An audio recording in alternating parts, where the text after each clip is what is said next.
Hello everybody, and welcome to our first in-person meeting in a very long time. Very exciting. So glad to have you all here.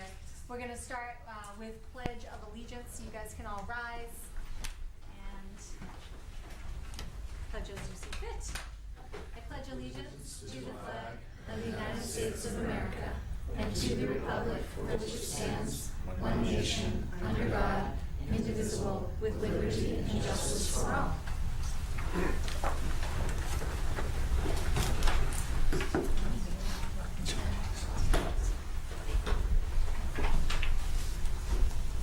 right, everybody, so our first matter of business is citizens' comments.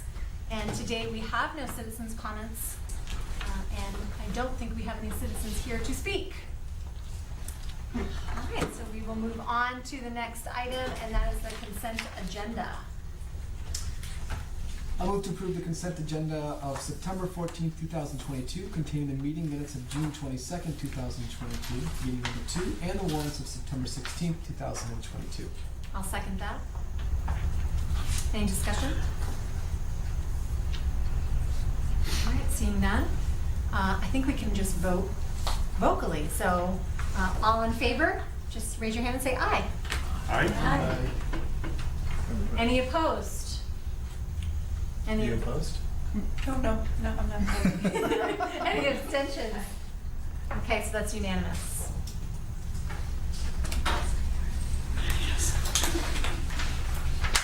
All right, guys, on the agenda, the next item is our chairperson's update. So I have a few brief items that I just wanted to share with you all, or just remind you all of and share with the public. First thing that I'd like to say is welcome to our new member, Maureen Mazzone. Thank you. Maureen was appointed jointly by the Select Board and the Stowe delegation of the school committee last night. Our town clerk was fastidious in swearing her in today, and she is here with us this evening. And I'd just like to turn it over to her for just a brief moment so she could introduce herself and tell us a little bit about herself. Hi, sure. Yeah, I'm Maureen Mazzone. I have 2 children at Center School. My oldest daughter is in 3rd grade, and my son just started in pre-K there. Right now I'm focused on volunteering, so I do a lot of work with the PTO over there, and I'm the secretary of the PTO. Prior to that, I had 15-year career experience at PwC as a control and risk specialist, so I focused a lot on the overall policies and procedures of different institutions. And I'm excited to be here working on the school committee. All right. Thanks, Welcome. Maureen. Welcome. So Maureen, as everybody knows, is fulfilling the remaining time of Steve Rubenstein's term. And just formally, I would like to thank Steve for his service to the school committee and all that he did and all the many years that he served. And we welcome Maureen to complete that term. It's a 9-month term. Just one other quick update. We conducted our annual retreat. The school committee did, this is for the public mostly, in August, and at that retreat we conducted held a few conversations around our norms and our protocols. That will come up on the agenda a little bit later. We decided at that retreat that basically our meeting structure, and we decided that our meetings would be, the first meeting of the month would be in person here in the Emerson building, and the second meeting of the month would be virtual in an effort to try to create balance for all of us. Subcommittee meetings will remain virtual, and all the calendars for that are on the website, so the community can find those there. We also introduced a new protocol for presenters to the school committee. So anybody who comes to the school committee requiring us to act in some way, shape, or form can find that protocol in the superintendent's office, or they could email me for that presentation template. And that is, I think, all I had to say about that. All right, our next item on the agenda, cruising right along here, is the superintendent's update. Madam Chair, thank you very much.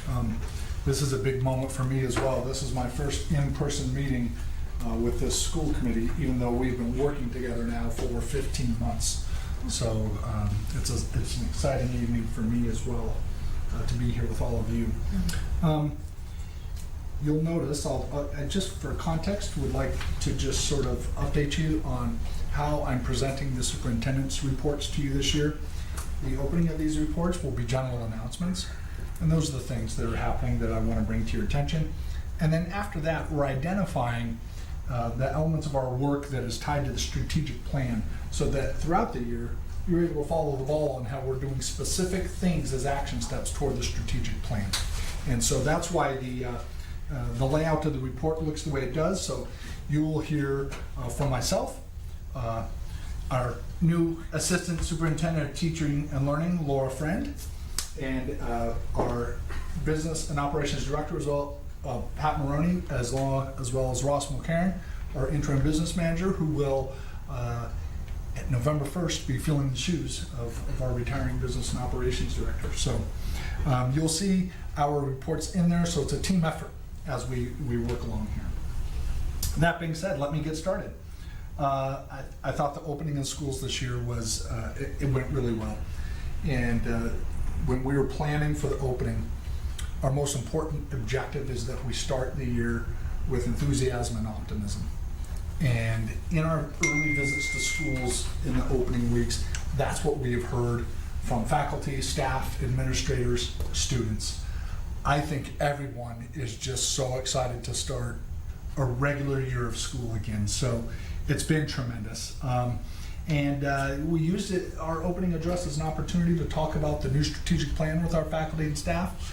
And Ms. Friend and I are on a tour of schools, if you will, to their faculty meetings to educate our faculties about the details of the plan. And we'll be doing that in the months of September and October. So for more on the opening schools, I want to turn it over to Pat to introduce to our first meeting, Mr. McCann.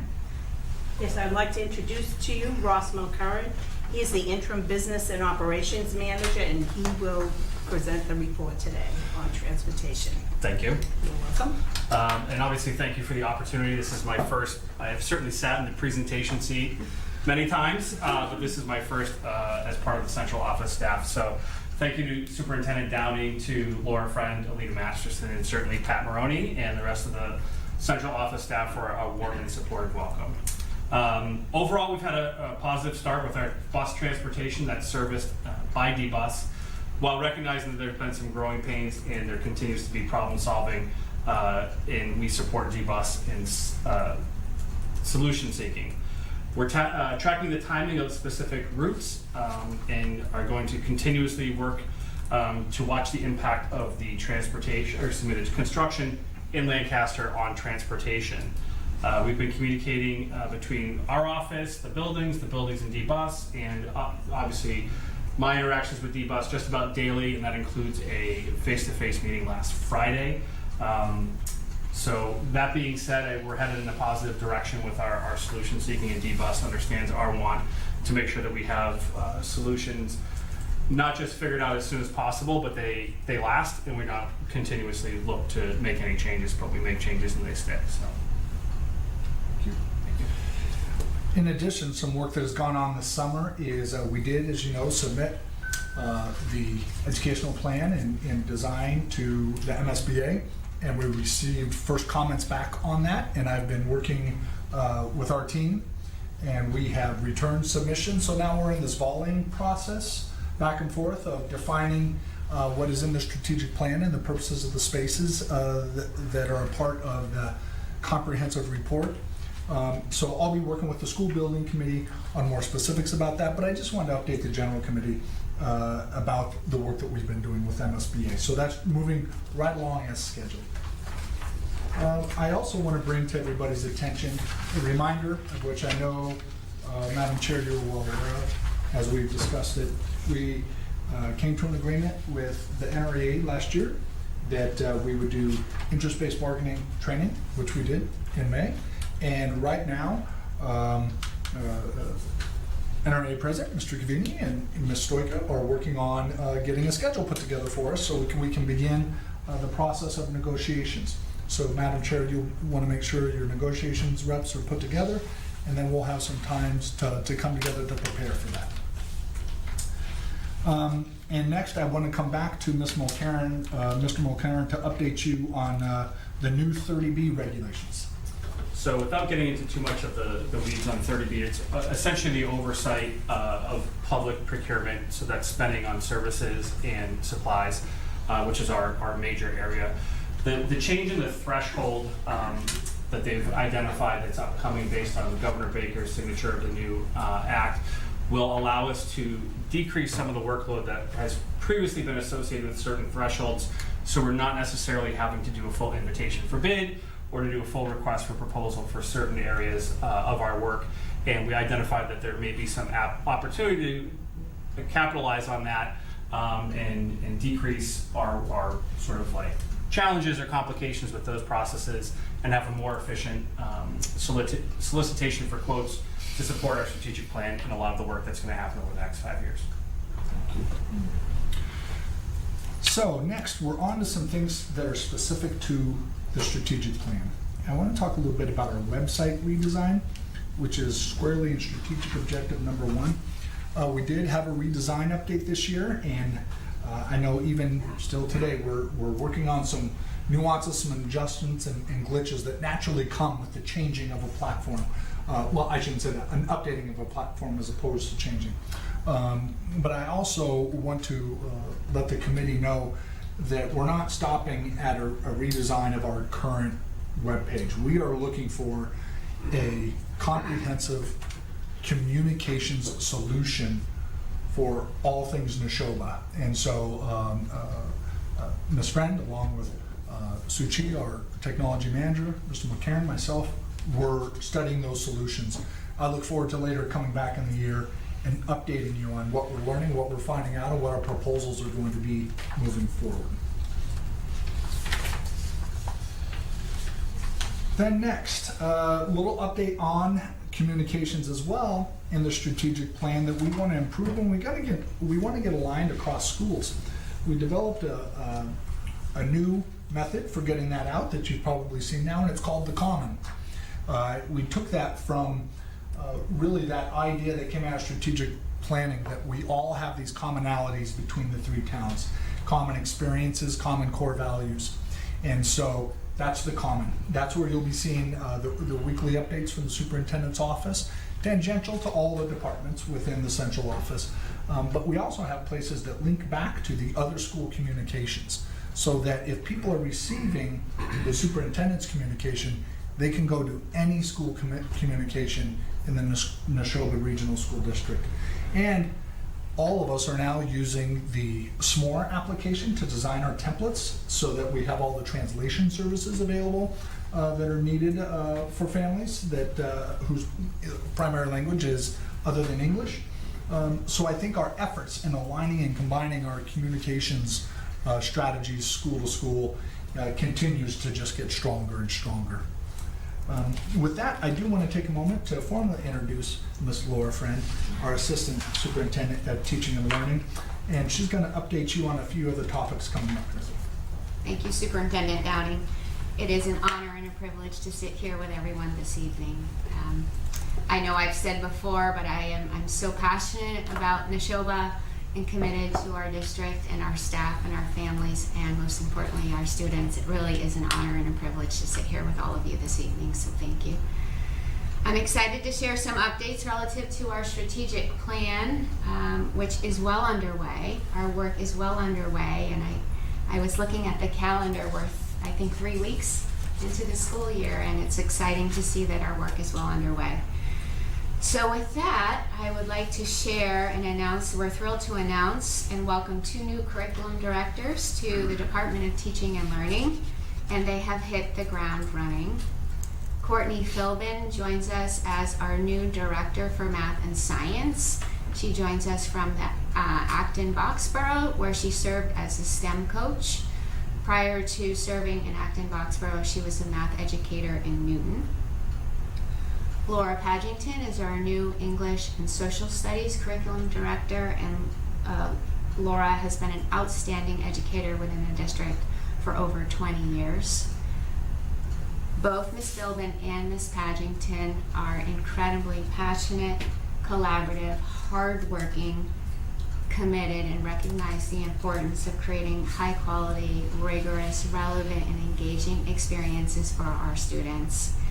And so they make great additions to our team and are just excited to help our teachers and support and purpose for our students. So welcome to those two new members. Another topic related to our strategic plan and our work related to our strategic plan, which supports strategic objective 2, which is our teaching, learning, and leading objective, is we have recently launched this year's district text study. And our text study is working to help support educators in developing their understanding of universal design for learning as a framework for really powerful instruction and lesson design. And in a nutshell, what is universal design for learning? It is a framework that really reinforces the importance of firm expectations, high expectations for students with flexible needs, knowing that our students have varied needs and they're variable. Those needs are variable. So the UDL framework provides our teachers with a construct for designing curriculum and instruction with that in mind. Firm goal, flexible needs. The text study that we have extended to our staff works to model the UDL principles. And I don't know if Ms. Masterson can pull up that link. Our approach works to provide educators with options for engagement, representation, and more than one way to interact with the content. So to that end, our educators have two different choices. They can elect to engage in the text study through self-paced micro modules with online content with one of 4 choices, or engage in a more traditional book study, reading a text with the Department of Teaching and Learning and yours truly to engage in the content. Either choice, either pathway results in the firm goal, which is increasing our understanding and expertise in the UDL framework, a revision of a particular unit to really reflect the UDL principles, and probably what's most important is a reflection. Teachers who engage in these opportunities receive 15 PDPs for licensure. As well, one of our opportunities also provides an opportunity for for our educators to engage in developing their understanding related to students with individual education plans. 15 PDPs for recertification too. Right now, our registration is open and we have already received a lot of interest in both options, so that is exciting. The third topic, which I am pleased to present on, is related to our curriculum alignment, development, and mapping strategic objective 2, and engaging in an audit of our district-wide curriculum and our work to conduct a curriculum revision cycle. So this is some significant work, and I know Superintendent Downing is going to speak more at length related to this evening. But to this end, for the committee's awareness, work that has already been completed includes our curriculum maps have been updated to reflect our learner competencies relative to social emotional learning and portrait of a Nashoba graduate. Our curriculum working groups have been identified, and our plan for curriculum facilitation through a shared distributive leadership model has been developed in coordination with curriculum directors. And so we will be sharing that with our staff across the district. We are looking at creating opportunities for teachers across the district to engage in stipended work to help support facilitation with their job alikes and work on the curriculum mapping with support of the Department of Teaching and Learning. Currently as well, the Department of Teaching and Learning is engaging in an audit of our current curriculum review cycle with a specific focus on all of the content areas And we look forward to providing this committee with more information once our audit is completed, which we look to November this fall relative to this work.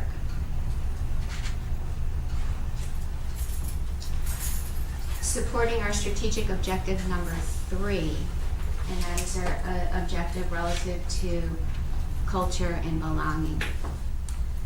We are welcoming Dr. Larry Epstein back to the district to present a 2-part workshop to our mental health professionals, which includes our nurses, our guidance, our social workers, identified special education staff, our therapeutic staff, and identified instructional assistants in our therapeutic programs. Dr. Epstein will join us on Friday during this early release, and then again on October 21st, our next early release, to work with those staff.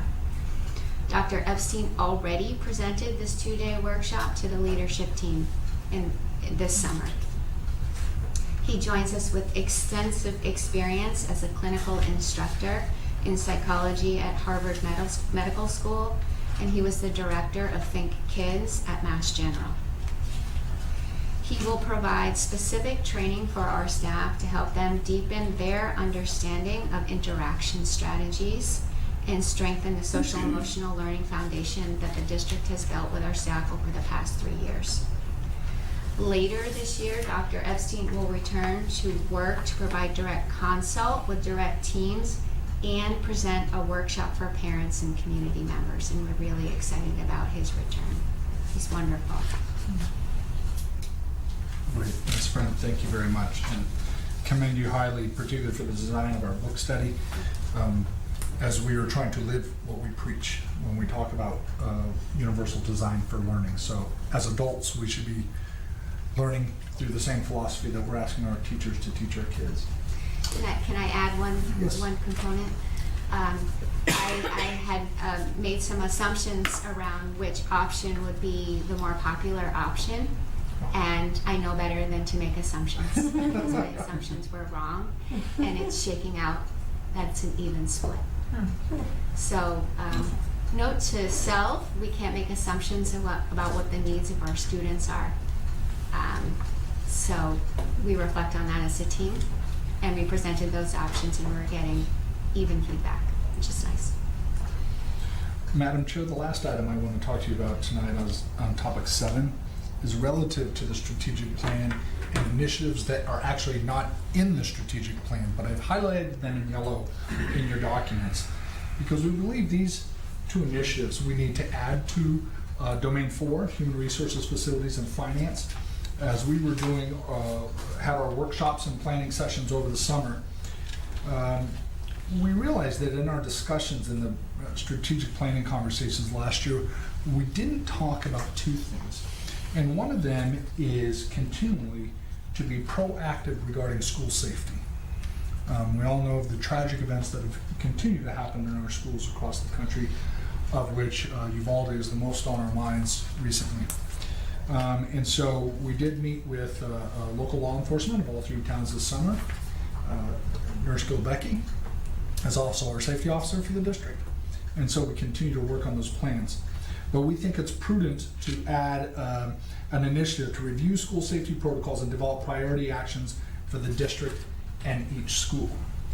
The second initiative that we would like to add to the plan, or asking approval for that, is in terms of the building environments and the capital work that surrounds our building environments. We did notice from our strategic planning process that that was missing.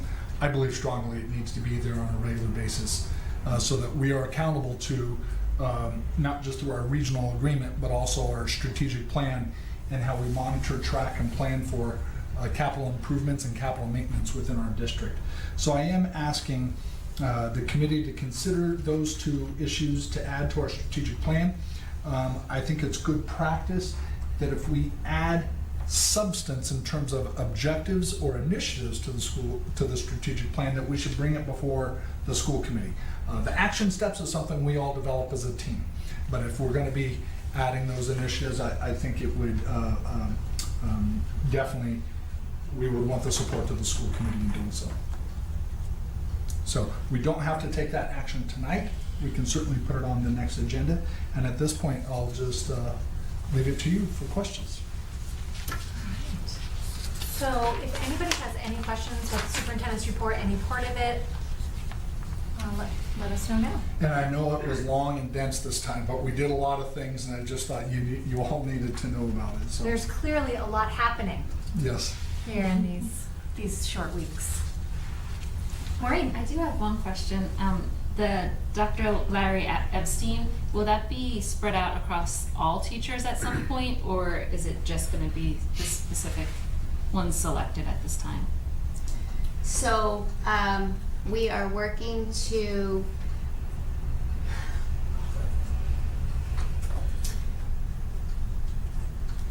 think carefully and thoughtfully about our plan moving forward. It was important for our entire leadership team to engage with Dr. Epstein, and then our most critical, our staff who engage with our students who may present with some significant needs.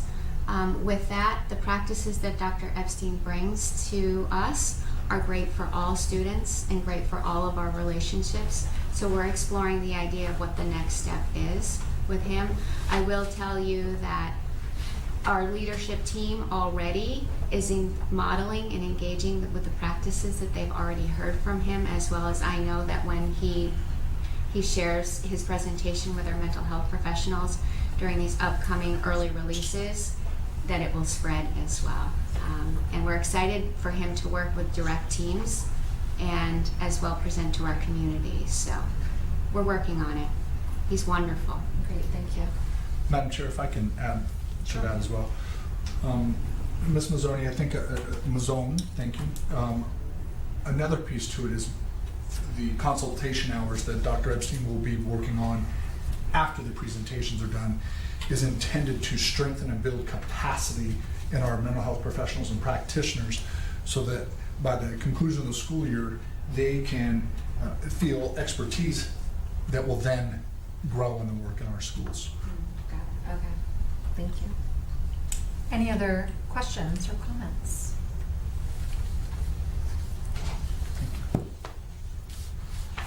All right, so seeing none, I am going to just say really quickly, there is one thing that for the chairperson's update, I did want to announce that we are looking for one more member to join the negotiations subcommittee, preferably not from Stowe. Currently, Rich and I sit on the negotiations subcommittee, and we would love to have one more member of the committee join. If anybody is willing, please email me, and then I'll take it from there. So, before I forget, knowing the negotiations are upcoming. All right, everybody, so I hope, well, let me ask you first, are all of our student representatives present? They are present, yes. Without objection, everybody, I would like to, as long as everybody's okay with that, I'd like to move the superintendent goal presentation down 2 slots so that as we move into new business, we can hear from our presenters who are here to share with us a couple of requests. Yes, we'd like to get them home because they have to come back and get right back to work tomorrow. I'm sure. So without objection? All right, seeing none, I will actually turn it over to you, Superintendent Downing. We have a couple of presentations tonight. We do. I would like to invite our Nashoba Regional High School team up, and we're going to learn a little bit about the comfort dog proposal. Officer Casey has some information to bring forward with us, and I believe Dr. Boynton will be joining her. So welcome. We're very happy to have you here tonight.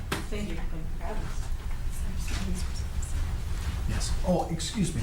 I didn't properly do that. Yes. She's our school resource officer at Nashoba Regional High School. It's great to have you. Thank you, Casey. All right. So good evening. Thank you, Madam. Oh, it's going to go up there. Thank you, Madam Chairperson, for adding this presentation to your agenda. For those of you who don't know me, I'm Casey McCarthy, the school resource officer, and along with me is Dr. Kathleen Boyd, the building principal. We're here tonight to discuss obtaining a community resource dog for the town of Bolton and the Nashoba Regional School District. This is not working, so all right, so what a comfort dog is, they're therapy dogs and they're trained to provide psychological, or physiological support to individuals other than their handlers. They're not considered service dogs under the ADA, and the big thing is, unlike service dogs, they're encouraged to act with a variety of people. So the facility that I'm hoping to obtain a fully trained and certified assistance dog from is a nonprofit called the Assistance Canine Training Services, or ACTS. ACTS raises both service dogs and facility dogs. I'll be receiving a facility dog, as they're trained to be placed in schools, hospitals, and courtrooms.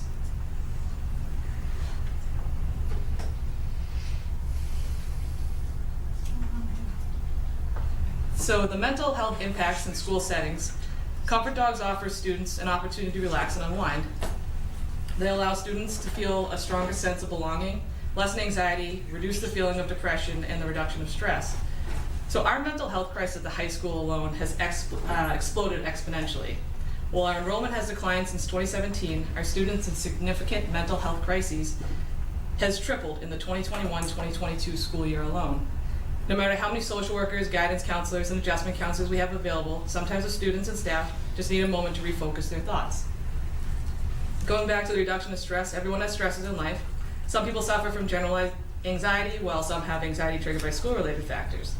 Freshmen coming into a new school, trying out for a sports team, midterms, finals, AP exams, college searches, and acceptances. Also, students could be dealing with stressors in their home life. The community resource dog could help give an individual a time to relax, relieve their anxiety, if only for a minute or two, and continue on in their day in a better headspace. It's well documented that millions of children in North America struggle learning to read.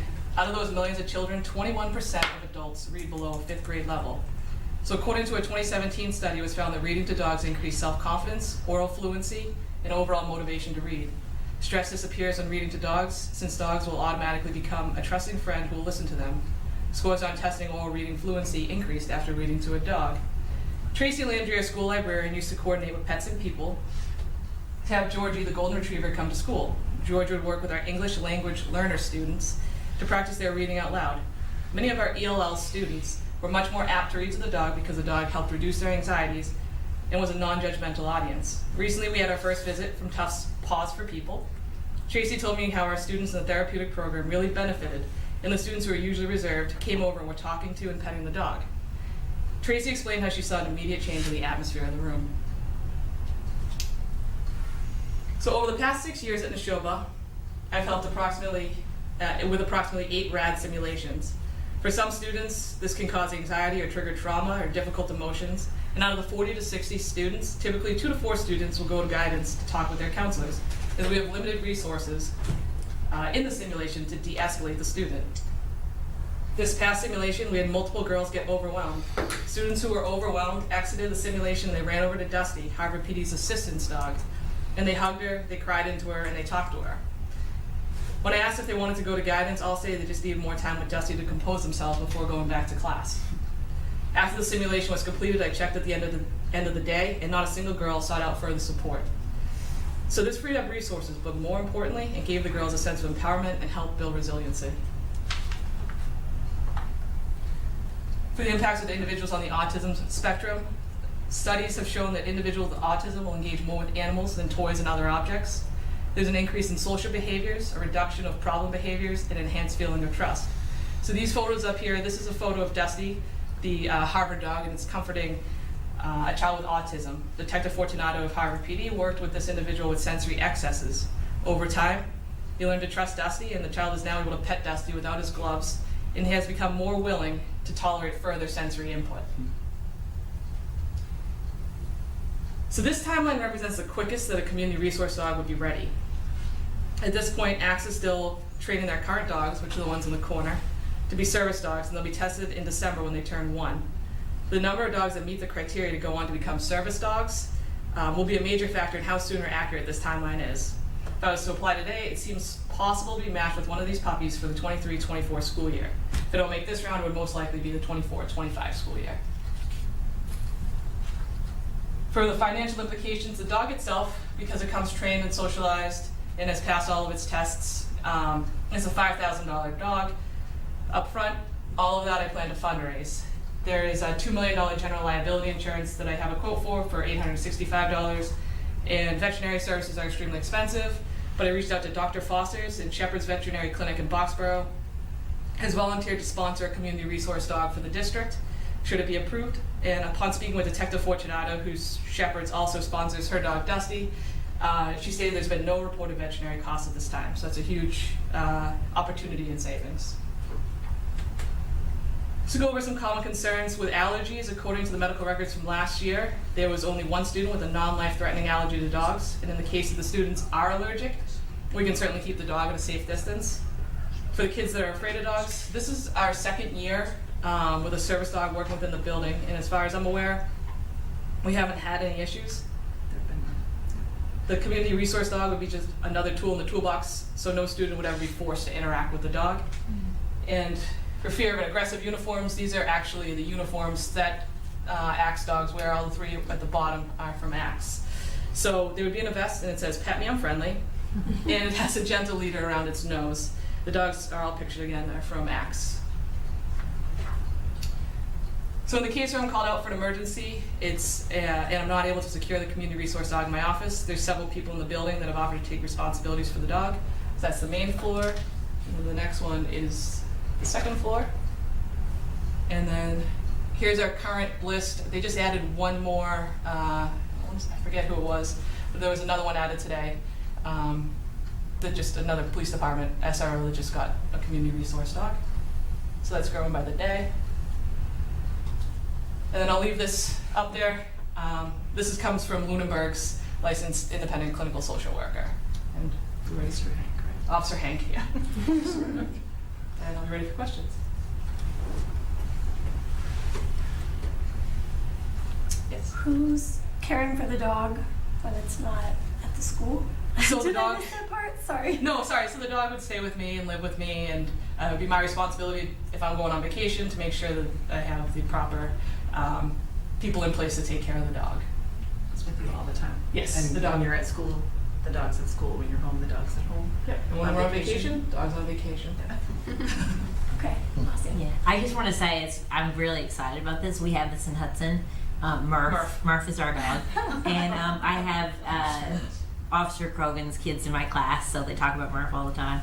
But the kids at school love Murph. I think this is going to be such a great addition. Awesome. Thank you. Any other questions? Yeah, Brett. ACTS is someone who needs.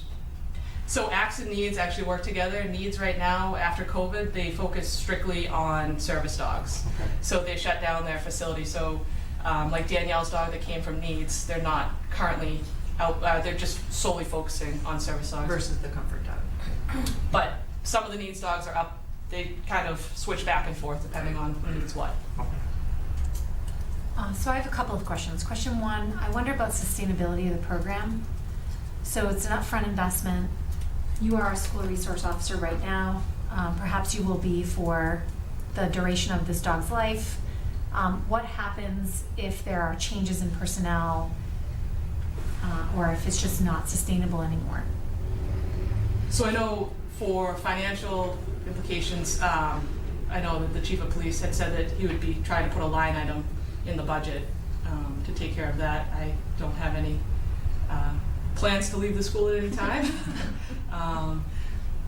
Nor do I. But the $5,000 upfront cost would come from the district's budget or from the police? Fundraising. Oh, all of it's fundraised? Yes. Oh, I thought it was just the veteran, the care and the insurance was fundraised. No. No, I think that the insurance would go into a line item, the dog would be fundraised, and the veterinary care is taken care of. It's complimentary. So I guess my other question is around policy. So I think that we need to understand what policy implications there are. Yeah, let me take this question, because I have had some conversations with Nurse Gilbecky in terms of health and safety on this. So she is digging into our policy now because there's language in there around service dogs. And then when students have emotional support dogs that are prescribed to them, we are bound by regulations to allow that. So she'll be coming back to the committee and advising the committee on policy, and if we do need to take that policy to the policy subcommittee for any adjustments or changes. And so you showed us the timeline of when the dog could come into your possession, but when do you need a decision from us? So the 6 dogs that are up for training right now, she said if I miss within the she needs it sooner than later, the application, because it needs to be signed off by the superintendent and the chief of police. Both say that they're in agreement that we can go forward with it. She does have a handful of applications right now, but I've been in contact with her for about a year. So hopefully she'll be able to kind of, I don't know if she can put me closer to the front or what, but the absolute soonest it would be either June or July. I can speak with Nurse Becky as early tomorrow, and we'll get you some guidance as quickly as we can. Okay, so that Karen can maybe be on the lookout for that. If a policy adjustment is necessary, we'll need that first reading, and we can expedite the policy changes. And it's possible it would be a protocol adjustment, which would not need to be addressed by the policy subcommittee. She's going to give us that guidance. Great. Yeah. I was wondering if that's the reason why it's coming before the school committee, for policy reasons, or I'm just trying to understand why our approval is needed. Yeah, I think that's exactly it. And, you know, when it comes to a program like this, I think it is standard practice to bring it before the committee because we're also talking about the emotional safety and development of children, and that is tied into our work and the curriculum parts that we have here. So in introducing a new program to the school, I think it does fit within the purview of the committee. So your hope is to have us vote on the 28th? I think that would be a good goal, and we'll try to get you some detail on that so that you have that information. And I'll draft that in a memo, and you can then distribute it to the committee, or Ms. Masterson would be happy to do that once we have it. Any other questions? I got a quick question. Yeah, Jeff. It may be a stupid question, but who owns the dog? So it would be the town of Bolton, and then it would come to me. I mean, there's policies out there. So I have a policy through Lunenburg, I have a policy, I have Harvard's policy, and Fitchburg State's policy. So some of them, the town owns it up until the dog's retired, but it's still under the care responsibility of me during the time that it's active and working. But the district covers all costs for the dog that's owned by the town of Bolton, correct? No, the town of The Bolton. insurance, right? Oh, the insurance, I think the insurance would be covered by the town of Bolton. That's the line item. So there's no cost, what are the costs of the district, I just? So there are no costs to the district. Oh, okay. As long as the fundraising holds. Which I think it took Harvard, when I talked to Detective Fortunato, it took her 4 days to raise $7,000. So I have a year if it goes forward, so. Question? Yeah. Would you mind flipping that light switch? Would there be light? I have a question. Yeah, go right ahead. I'm just wondering, I know this is for the high school, right? The dogs for the high school. Would it be able to visit the other schools, or no, because it's out of town? I don't know. Like, could it go to Lancaster and Stowe, or does it have to stay in Bolton? I think that'd be something I'd have to discuss with the chief. Okay. It may stay in the town of Bolton just because I don't have anyone there to fill in when I'm gone, but Yeah. I'm sure we could make arrangements to go I was elsewhere. just wondering for like testing it out in another town, give Yeah. them the idea. I mean, Danielle's has come over multiple times and it's been great, so Yeah. she's also willing to travel. Nice, thank you. All right. Great. Thanks so much. I want to Thank close you. by saying that, you know, Casey has my full support, Officer Holt has my full support in this, as well as administration, and there's a lot of energy and support with amongst our student population for this possibility, as well as our staff. So we're really going to wrap around, and should it be approved, we'll be really excited if it is. Thank you. Thank you. Thank you. Thanks, guys. Thank you. All right, everybody, so we're going to hear a second presentation this evening in our new business section of the agenda, and that is on Nature's Classroom, and it's an overnight travel approval request. Yes, so Madam Chair, if I can introduce to you Principal Sean O'Shea, who is the principal of Mary Royalton Elementary and won the lottery this year, and is also the principal of Luther Burbank Middle School. So in that way, we are. Links, buildings, and single bells. That's right. We are indebted to his stepping forward and leading that important work this year. But he is here tonight to talk about a classroom trip I'll just turn it over to you, Mr. O'Shea. So for 40-some plus years, students in Lancaster have been going to Nature's Classroom, whether it's in Maine or the Cape or other places. We have parents now who remember fondly their time at Nature's Classroom. I think Tanya Rich was one of those students, matter of fact. And so on October 17th, during the pandemic, we were not able to go. We typically go in the fall. We were able to bring Nature's Classroom to the school and provide a version of that experience. But one key component of this, it's hands-on, science-based, and social emotional learning opportunities. One of the key components of this is actually going away for a week. So the request is for approval to go to, it's Ocean Park, Maine. It's a picture of, they call it the Taj Mahal, that gray building where they stay at night. There's some dissection going on in the next one, and then a large cafeteria setting there. The going away part is really a critical component. When I was a kid, I remember going to Boy Scout camp and soccer camp and all these overnight camps. Children do a lot of day camps now, and this is a great way for them to build independence, go away with friends and trusted adults, and to build some confidence. It's also kind of at the end of 6 years of being in Mary Rollinson, a great way to start their 5th grade year, to come together as a real community as they finalize their time at Mary Rollinson. I would also say, with Casey here a second ago, part of our chaperones are police officers. Chief Moody goes for either the whole time or part of the time, and then I think Detective Shaw is coming for another part of the week. We started that some years ago, and it's a phenomenal opportunity for the kids just to get to know a couple of the officers in town in an informal way without their uniforms on, and it's built some great relationships over the years. So it's a phenomenal program. We're excited, if we can, to go back and do it again.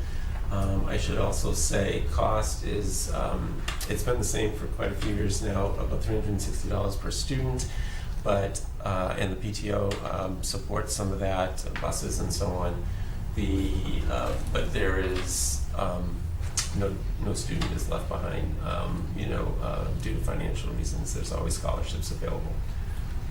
I did connect to the strategic plan, talking about increasing authentic learning opportunities. They are in the woods and doing a lot of great science and integrating SEL on a daily basis there. So. Fantastic. So I imagine there might be questions for this approval. Does anybody have questions? Mike? So, Mr. O'Shea, so typically when, it feels to me like this is in the realm of a field trip, and typically with a field trip we have these approval requests with costs and chaperone to student ratio and dates and things like that. And so I wonder if that falls in that domain or if this is distinct. Because we're going outside of the state, it has to come to you for approval. If it were in state, and plus it's an overnight trip. So does that answer your question? Or? Well, we have had field trip requests out of state, correct? Where teachers have presented to us with that field trip approval form. Yeah. I don't know if that's necessary or if this is somewhat different. It's in your packet. Oh, I'm sorry. Oh, you're asking about that form? Yes. Oh, I'm sorry. Sorry. Okay, Oh, yeah. my mistake. Well, we didn't see it. You already Thank have all the chaperones in place, so Yeah. the class has been It's fully It's executed. and- teachers and staff from the school, plus, as I said, the 2 officers, Chief Moody and Detective Shaw. I have a quick question. In your experience, do all of the 5th graders go? Almost all. Usually there's a couple, usually less than a handful, who choose for one reason or another not to go. And in that place, there's always a teacher or 2 at school. at which we try to replicate a fun week with hands-on activities, so that they're getting a unique experience too. Yeah. I have a question. When did you start planning for this trip? How early?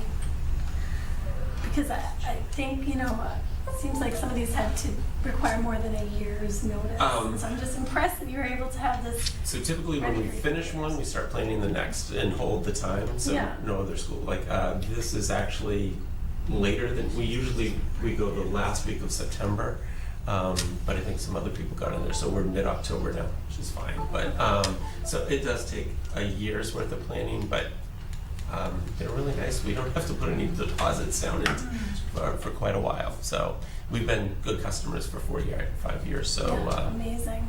a long time. Ms. Cohen, all through the pandemic, Mr. O'Shea reminded me regularly that he is queued up and ready to go the moment we say go. So I wonder about your timeline. Is this something that we are going to be voting on the 28th, and is that enough time for Sean and for it's enough approval time? I mean, we're right in it, and we're starting to collect money and so on. I mean, approval anytime would be appreciated. So the 28th is okay. it is currently on the agenda for approval on the 28th. Okay. So I'm going to ring the regional bell here and just ask the question that I think we've been asking for years and years, and that is, you have such a robust and fabulous program. You've just spoken to all the benefits of it, and yet only a third of our kids are benefiting from it, from such an initiative. And I just wonder if it's something that, in addition to bringing it to the kids of Lancaster, do we have a plan to bring it out to the kids of Bolton as well? It is explicitly written out in the strategic plan as one of our initiatives to align those programming across the towns. Okay, so maybe next year. Quite possibly. We'll dig into that. They're at Stone Center. I think Bolton goes a different grade level, goes somewhere else. Yeah, But- so Bolton typically goes in 7th grade, and it hasn't happened for the last 2 years because of COVID, and having a 7th grader at Florence Sawyer, I have not gotten any, actually I was just emailing teachers and about this because I haven't heard anything about it happening for them, and it usually happens in October too. Yeah, I mean, So- I think tonight we're talking about Lancaster, so I Yes. want to stick to that. And just let you know that we are looking at how we align that across the towns. That was Leah stole my thunder, that was gonna be my question, so, Because I think it's important. yes. Any other questions or comments? We're really grateful to you, Sean, for creating this opportunity for the kids of Lancaster. Thank you. Well, I should say Scott Rossley and Bonnie Cook also are the two leads that really dig in and create enthusiasm, meet with parents, and Mr. Rossley in particular is very passionate about this opportunity for kids. So, yeah, I want to acknowledge their efforts. Great. Thanks, Sean. Thank you. Thank you. All right, everybody, so going back up to the top here in new business, we are going to now hear a presentation from Kirk on his goals, which he has been crafting for months now, and that we have been giving kind of informal feedback to him as individuals. We are now going to get his kind of final draft, and this is something that we will approve on the 28th as well. Thank you, Mr. O'Shea. Madam Chair, thank you very much. I thought I'd come over here to present so we can all engage as we discuss my professional goals and the district goals. And it's funny, the great ideas, once implemented, can be proven not adequate the moment you sit down. So we look forward to another layout at our next meeting. So thank you for your patience and graciousness on that. This is an exciting moment for us, folks. It really is. And I keep saying this every time we come back to strategic work. As you know, when I came to you 18 months ago and said I wanted to come to Nashoba Regional School District, it was because there was an opportunity to do this kind of work. So here we are. The work is underway.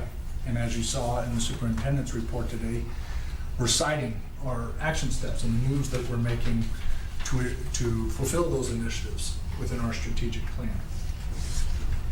And Kurt, So- can you just elaborate very quickly for the committee how the meeting material is not identical to the presentation doc? Yeah. Well, the format is not identical, but the content is identical. So Thank you for that reminder. I was practicing presenting in my office this afternoon, which is always entertaining when you're by yourself,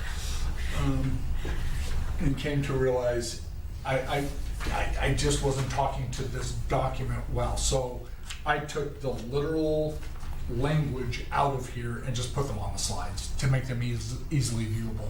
There's no new content, no new anything here. It's just lifting the information off the page to make it easily visible and to pace my talk is basically what I'm trying to do here. So thank you for that, Madam Chair. So as we talk about the superintendent goals in the Nashoba Regional School District Strategic Plan, notice I said 22-23 on the strategic plan because I'm going to be talking about just the work we're going to be starting this year on our strategic plan. It does not mean it's the work we're going to be completing this year in the strategic plan. We're making the moves to begin that work because we have a 5-year strategic plan that will take us to 2027. So as it's laid out, I'll first talk about my student learning goal. We'll talk about the professional practice goal. And what you've all always known as the DIP, the District Improvement Plan, is also now known as our strategic objectives in the strategic plan. So let's first talk about the student learning goal. Last year you all signaled to me that curriculum was a really important element of the school system that you wanted prioritized as we walk into our curriculum work. So I'm adopting that specifically as my student learning goal. As we are a team here in Nashoba and we collaborate and work together with on these things, I will be doing this goal in conjunction with our assistant superintendent so that we can ensure that we're growing and building a curriculum that meets the needs of our community and matches the core values of our school district. So this year we're going to be working on developing, aligning, and mapping the curriculum across grades 6 through 12 and in all departments with these essential elements of a curriculum outlined in them. Here's what I would really encourage you all to think about, and that is curriculum work, deep curriculum work, takes years to develop. We need to set the table, and we need to, right now, memorialize the curriculum we have in our school system in a systematic way that is transparent and easily accessible. We also need to create those front-facing documents to provide to our community members so it's abundantly clear what it is, the core learning that students are doing in their courses. So some action steps toward that. We're going to update the curriculum unit mapping tool K-12. It's going to reflect the integration of Portrait of Graduate competencies and SEL competencies, most specifically the CASTLE framework, which has come before you in previous presentations. We want instructors showing equitable unit designs aligned at mass standards with those enduring understandings, essential questions, learning competencies, and assessment methodologies, because we all know what you end up teaching is what you assess your students. We're going to be undertaking an audit and review curriculum cycle.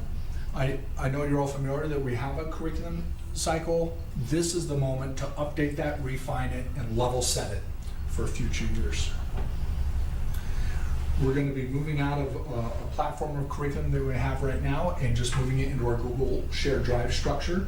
So we will no longer be paying $6,000 a year for Atlas. Thank you.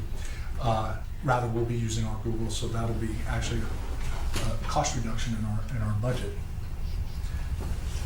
We're going to be creating those curriculum covers for community tools, and we're going to be building curriculum sites, both universal curriculum sites for our employees, but also universal curriculum sites for our community. So anyone in our community can go in, click on some core courses, and understand what is the core learning happen in those courses. They won't see the lesson plans, they won't see the unit trajectories, but they will see what is the core learning that happens in those courses. Okay. Moving into the professional practice goal. I have to tell you, some things have shifted in the last few months in terms of where I wanted to go with my professional practice goal. Because I was going to tie this into the SEL and some of the work that Dr. Epstein is doing, I've decided to shift gears in terms of where I want to really focus in on this goal. You all have seen across the entire state, school systems find themselves struggling with personnel issues and filling all the positions when they're in their school districts, particularly a lot of critical positions. We've been pretty fortunate here in Nashoba. While we still do have a handful of open positions that we need to address, we're able to function, run school, meet all of the IEP requirements for our students while we fill these other positions. We have had to tap into contracted services to ensure that we are meeting the services for our students. But it points out to me the urgency we are in terms of recruiting, hiring, training, and retaining teachers of high quality. And I think what's important, and we had some debate on this last week in, I won't call it debate, I think there was professional conversation around the kind of educators that we're looking for. And what I'll tell you is I want to find the talent.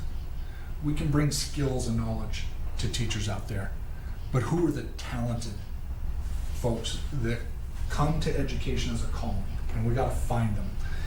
We can't think the same way that we've always been thinking, that we use School Spring, we have a position, we post it, and then we watch our computer screens to see who's interested. That's not the way that you're going to find a diverse workforce that can meet the needs of our school system. So, some things that we're going to be doing this year. Like I said, we're a team, so I'll be doing this in joint with Ms. Anne-Marie Stoica, our Human Resources Director.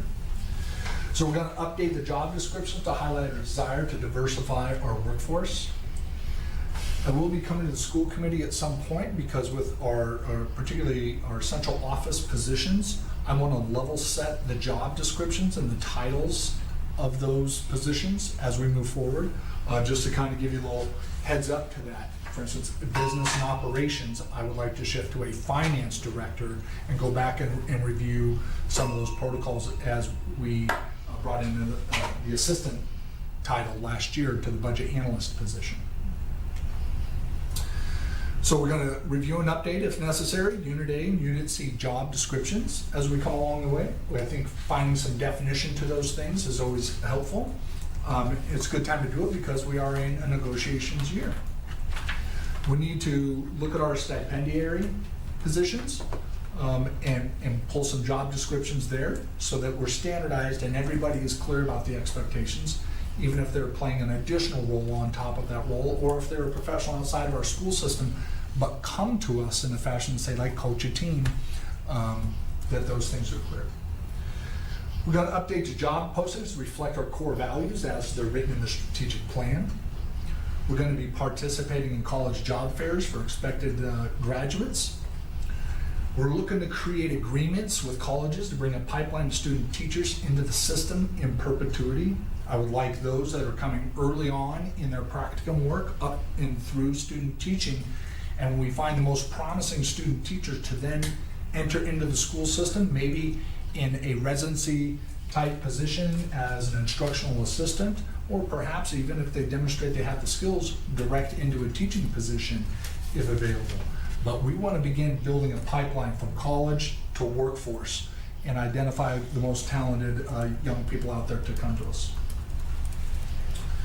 We're also going to research an employee application platform specific to NRSD and create a database of applicants. Right now we're subject to the same database everybody in Massachusetts and beyond uses in School Spring. If we begin to look at a platform that is independent to our district, but marries with School Spring, we'll be able to collect and keep a database of people that have expressed interest in our school system, so when positions avail themselves, we can actually target subgroups of people and seek them out, as opposed to waiting and hoping that they saw our postings. We're going to create some common practices for all of our administrators in terms of hiring, applicant review, interviews, question selection tied to our core values and strategic plan, vetting of candidates, checking of references, checking employment history. We have these things in place now. I don't want you to think that we don't, because I've put them up here. But what we need to do as a team is calibrate and build inter-rater reliability between each other on what we see is a high-quality candidate for the Nashoba Regional School District. So we're going to be building some collaborative practices on how we do that. Once we have our employees, it's going to be important that our onboarding protocols are thorough and help to retain employees. That goes from the very first moment where they receive HR information, to the employee handbook, to the mentoring program, our curriculum documents that we'll be working so hard on, and professional development expectations for new educators. So we'll be examining what those standards are, and so that we can show the candidates not only once you come to Nashoba, we're going to support you in the development of your career and advance that through our professional development modules. So before I move into the strategic plan objectives and themes, I want to pause there just for a moment and solicit any questions you may have relative to the student learning goal focused on curriculum, or the professional practice goal focused on human resources and bringing high quality candidates to Nashoba. And just for context, everyone, just remember that evaluation tool is what kind of drives this process, and we all saw that in the spring. Some of us have it used for our own personal professional practices. The superintendent is responsible for each year in his first 3 years for establishing that student learning goal, his professional practice goal, and then district improvement goals, which he'll share next. We then also are looking to see him rise to the challenge of those 4 standards, which is beyond his goals and sometimes embedded within his goals. So that evaluation tool is something that we should kind of keep in the forefront of our mind as we're looking at Superintendent Downing's goals here. So you guys can ask a question either about the content of the goals or about the structure of the evaluation too. So I'll open it up.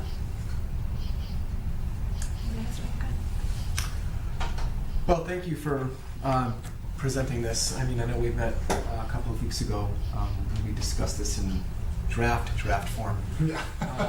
I just want to tip my hat at your distinction between hiring for talent versus hiring for skill. I think that is noteworthy, and I think it's the right move. I guess the thing that's kind of floating around in my head, and you addressed this to some extent, is how will we know that we've actually hired for talent over skill, and how, again, I know that you mentioned this a little bit, and how will our practices differentiate from typical practices around the Commonwealth or standard practices within our own district? So I think to answer the first part of your question, Mr. Resch, we find out if we've hired those talented teachers through the supervision and evaluation process. That's what it's intended for. And when you do that, it's interesting. Gallup's done a ton of research on this. And when Gallup says over 2 million entries in this research they've done around it. When you're able to identify talent and hire for talent,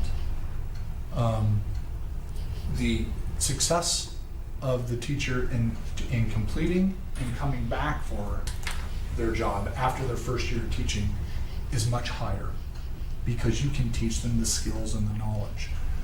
That's why we need to be thinking about what are the types of structures that we have around them to provide them the supports and the trainings that they need. So the supervision and evaluation process is the direct answer to how we look and address that. But I think a key component of that is the partnership with our mentoring program, our mentors, our mentor leaders, in terms of ensuring that program is robust and matches up with the district strategic plan and goals. And I know in that process, Ms. Friend and I have had some conversations about working with our mentor leaders this year and aligning the mentor program with the strategic plan as we move on the way. So that's ways we're going to support those folks that are coming into us. The second piece of your question? I would expect that it would be very easy to just fall into the same rhythms and routines of hiring and retaining talented staff. But how do we make that distinction moving forward? Yeah. So I think there's an important piece here, and that's going to be networking. I have a colleague in Dr. Patterson who I've had some conversations about finding really talented teachers and bringing them into your school system and seeking out a diverse workforce and looking at what are our implicit biases when we're looking at and hiring candidates. And so in those conversations with Dr. Patterson, her first, and also Dr. Turner in Newton, both gave the same piece of advice. You got to get in the circles. You got to network, you got to grow it. So right now through our professional networks, we're signing up for those circles. I turned in an application to be part of the READY project with Mass Superintendents this year as a vehicle to do that. So that's how we're going to find some folks. What specifically those practices are, I don't know today. If I knew today, I would have put it into place 6 months ago. But I think if we don't think differently today, we're going to look like everybody else. And we're going to look like we've always looked.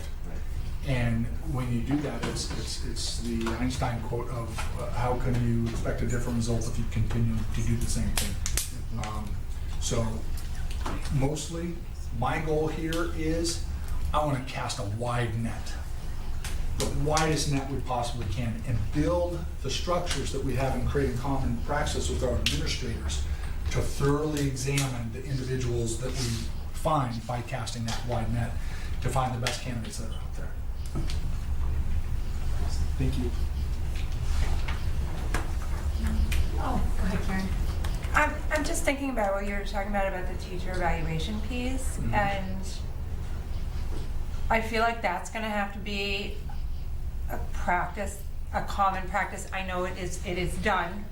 Teacher evaluation is completed, but if you're looking for talent versus skill, it's going to be really critical that, especially for those first 3-year teachers, it is done meticulously, because if it's not, for some teachers, it could easily kind of lead to situations where a teacher's saying, I did fine, but there's no reason for you to be not hiring me back, and kind of lead to some sticky situations, because it's very nuanced, right, between skill and talent, how that can come out in evaluation. So is part of the common practice going to also be to sort of connecting with administrators to make sure for those new teachers that evaluation is done? And I know that it's done well, and I know what a massive job it is as for principals and for evaluators, so I do understand that, but. So Ms. Devine, I think people are going to think you queued me up intentionally. It just so happens that the two administrators that have been the experts and the trainers for our school system on educator evaluation in Nashoba are Ms. Laura Friend and Mr. Ross McCarran, who are now on our central office team, and we've already been planning out our agendas with our administrators on how we're going to be lifting and building our educational practice. And so Ms. Friend and I are going to be building and scheduling our learning walks with the principals, along with what we call, not to get too ed speak for our audience out in the world, but our educators may know the CEIQ methodology of analyzing teaching in the classroom. And that's something that we started last year and worked on in some of the walkthroughs that I cited in my entry plan, but we're going to grow that practice. But we're also going to be doing it through the lens of universal design. So we're going to be leveraging the things in our strategic plan, marrying it with that document. And I do know that DESE is currently updating and revising the model evaluation tools. And so we're going to be keeping a close eye to that, is to match current conditions and to also feature and bring out work of race, equity, diversity, and inclusion. And how do you find evidence for that in an environment? So these things are happening at the state level. And so as we get more information from that as a state level, we will put the systems in place to then grow that practice. I will also say that this year, being a negotiations year, one of the things that's negotiated in our educator contract is the evaluation. Am I correct there, Mr. Committee? So these are practices that we'll be able to then collaborate with on our educators to ensure that we have a methodology that helps people think about the teacher evaluation process as a way to lift your professional practice. I had a question. Yeah. I always, like you were talking about retaining staff, I always feel like that's where it kind of falls down. I know you talk about like the mentoring program, but that's been something I know that's been done in the past. I mean, that's not a new thing. How are you seeing that, the retaining part? Because that's big, right? When you're a new teacher, it's overwhelming, right? Even if you're talented, right? There's a lot that you have to figure out in a short period of time. And so I'm just wondering how you're envisioning that with the retaining, like what your plans are for that. Well, there's a few things. When we talk about the mentoring program, this is a requirement by the state. So in order to receive a professional licensure, you have to complete a year of mentoring and submit proof of that before you can obtain your professional license and ultimately professional teacher status. How you do it is it dependent upon the core values and the plans within your district. So we're going to be working with them to marry that. That's one piece. I think another piece to that in terms of retaining is, and a piece that we see in our strategic plan is tied to sort of building educator practice through coursework. This is not this year. It will be in future years, but we're going to have to identify what are the key components that you need to know and be able to do as a Nashoba educator by the end of your third year to show that you've earned that fourth year contract to enter professional teacher status in the classroom. What's exciting about that is we can build that up and build it into university credit to advance people in their careers and on their salary schedules and as a way to incentive to get involved.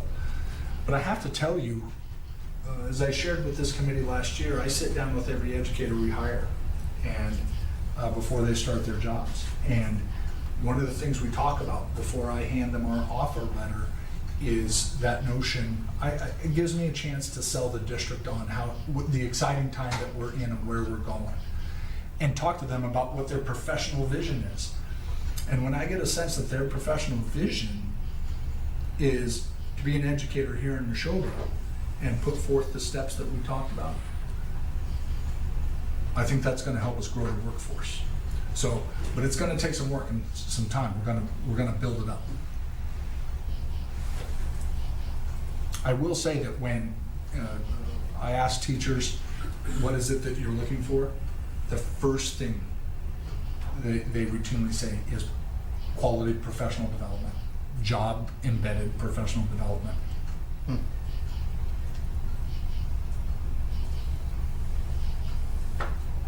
Oh, I had one other. Oh, sorry. Let's hear from Sharon and then we'll go back to you. I don't have a question, I just wanted to make a comment.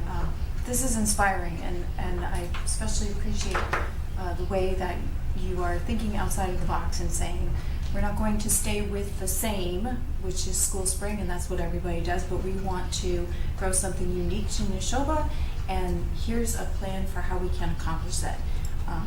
It is absolutely inspiring, and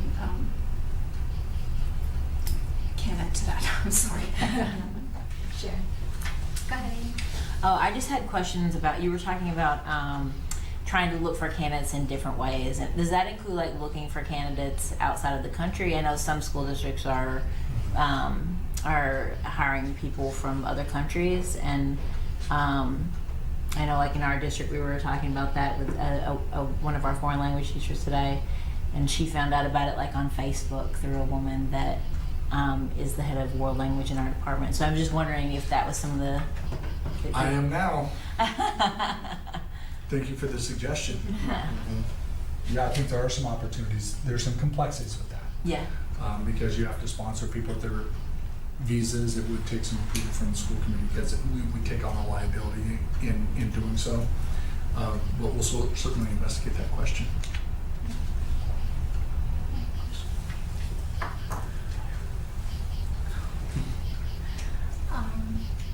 I had one quick question for you, Kirk.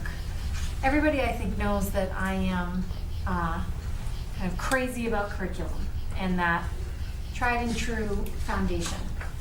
And what you guys are talking about, I'm just going to shift the narrative a little bit. In your student learning goal and all that you're trying to do with the curriculum reform, which is fantastic, can you just reassure us that this is not going to, excuse me, this is not going to squelch or kind of put out the fire that individual teachers bring to their classrooms, and that there will still be flexibility for individual teachers to build upon their strengths while working in those teams? Chair Viverito, you were talking about the very thing that Ms. Friend and I tussle over every single day. That is exactly right. When we had our opening presentation to the faculty back before school began, the point we wanted to emphasize with them is this strategic plan, when we look at the detail and the initiatives that we're talking about, it's not that this is new work. This is work that the school district has already initiated, has begun, has been working on. You all have seen the SEL development, for instance. Dr. Epstein's work with us this year is drilling down and bringing some practical practice to some of the things that we've been doing this year. The message to our teachers are, we're digging in. We're going deeper so that we can strengthen our muscles, grow our practices, and really make teaching and learning enjoyable while aligned at the same time. So when you have high quality curriculum documents, it is not an instruction manual on how to teach the class. Rather, it outlines what a key understanding is, and you as a teacher get to take that key understanding and formulate your lessons in such a way that is going to bring engagement with your students. So when I walk the district and I go and I see, just today, wonderful civics teacher, Florence Sawyer Theotoli, has been honored to present the Rise to the Presidency at the National Conference this year. We got that award today. There's no way we're going to squelch that kind of practice because it's innovative. I know it's grown over to Hale in terms of sharing curriculum. So we're going to continue to grow those practices because it's about hitting those enduring understandings, the essential questions, and those key standards, those priority standards built out of the MAS frameworks. So those are the ingredients to the meal. You get to take those ingredients as a teacher into your kitchen, pull out your knives, chop them all up, add the seasoning that you want to it, and make something delicious for students. And that's the art of teaching, to go along with the skills and knowledge. That's the talent piece. Great. Shall we move on to the next part? I put in a lot of clicks. Okay. So, worked on these, great. So let's talk about our strategic objective themes. Our strategic plan is built into these 4 themes, as was presented to you last spring: connections and communications, teaching, learning, and leading, culture and belonging, human resources, facilities, and finance. I'm going to be a broken record on this one. When I show you the work that we're going to do, it is going to look overwhelming and impossible. You're going to think to yourself, there's no way you're going to be able to do these things this year. To which I will say to you, you are correct. We will not be able to do all these things this year. What I'm outlining to you is this is what we're beginning in a 5-year strategic plan to be focused on and working on. So why, as we look at the superintendent goals, these are components that came out of the strategic plan, and I provided some action steps to that. But everything I showed you in my student learning goal and communications actually lives in the plan. They were elements that I'm putting some focus to.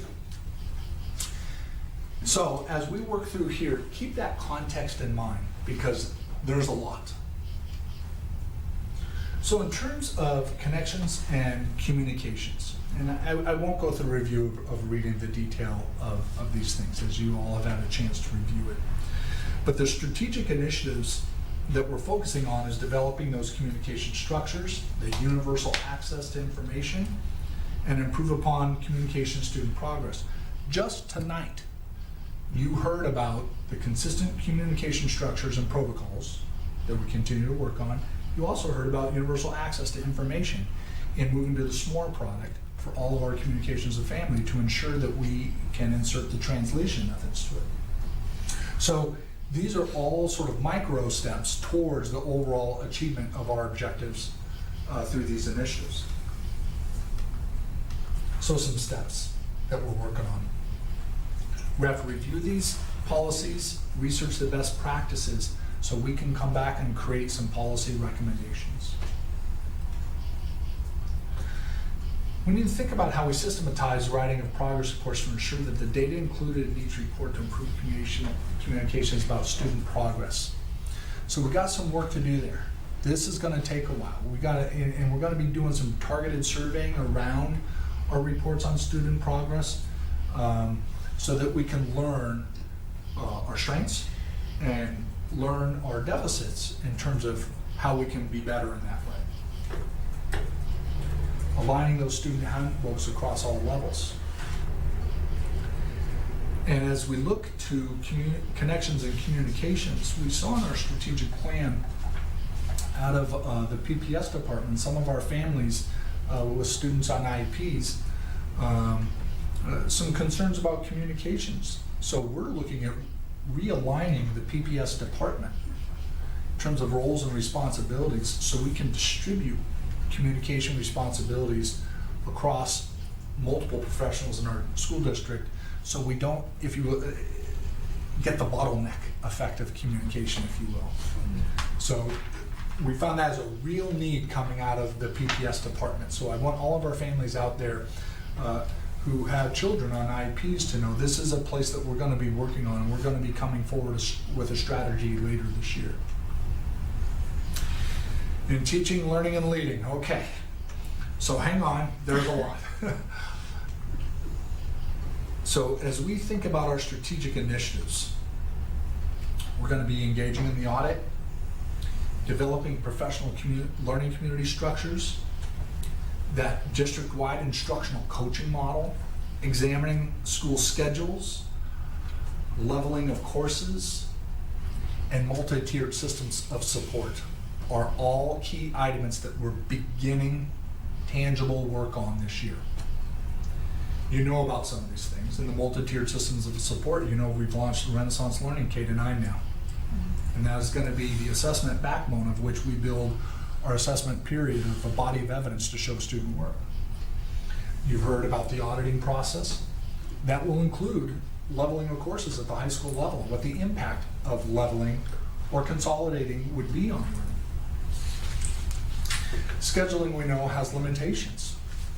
And this has been brought up at, specifically regarding the high school level. We're going to look at this K-12. Because we think we can look at how we build our day for all of our students in the school system. So all of our administrators are going to be participating with their faculty on the examination of their schedules. So here's some of the detail of that, and for the sake of time, I won't go into all of them, but it gives you some specifics on what we'll be doing to update the curriculum, providing that professional development, and how we're going to do it through our PLCs, early release time, at the high school, those Friday mornings when they have times to come together as a faculty. We're going to be examining curricula all the way. So one thing you can think about with this, There were some specifics for our members that were on the strategic plan from our community talking about world languages. Can we be thinking about world languages earlier than 8th grade? Yes, that's embedded in these elements here. That's the type of examination we're going to be doing. We also know it's going to be important to provide some professional development and work on leadership in the school system. As I talked to you about that leadership triangle being a very tall triangle, and we want to flatten the triangle, you can't just say you want to have leaders and then tell them they're leaders. You have to provide the professional development, the training, the expertise, the moments of reflection to grow those skills. So we're going to get started on that.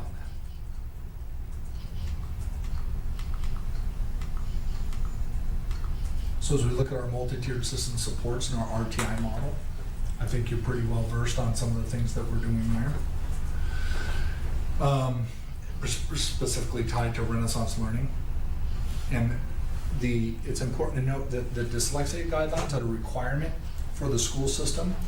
We comply by all elements of those guidelines. I want you all to know. In the state in the state review of those, you'll know and you'll see Renaissance learning is not 100% address the dyslexic guidelines, which is why we've supplemented it with 2 assessments at those early literacy levels to ensure that we as a system are. And we also know that Renaissance learning, Ms. Friend, is working on developing modules for those as well, because they want to meet the needs of their customers.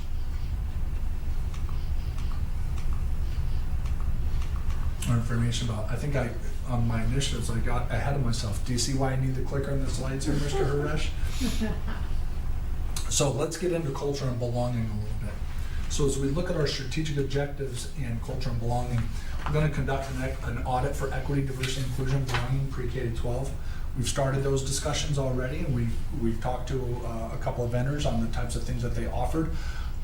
We'll be working as an entire administrative team on this. From the finance angle, Mr. McCarron will be working on the bidding process for that work.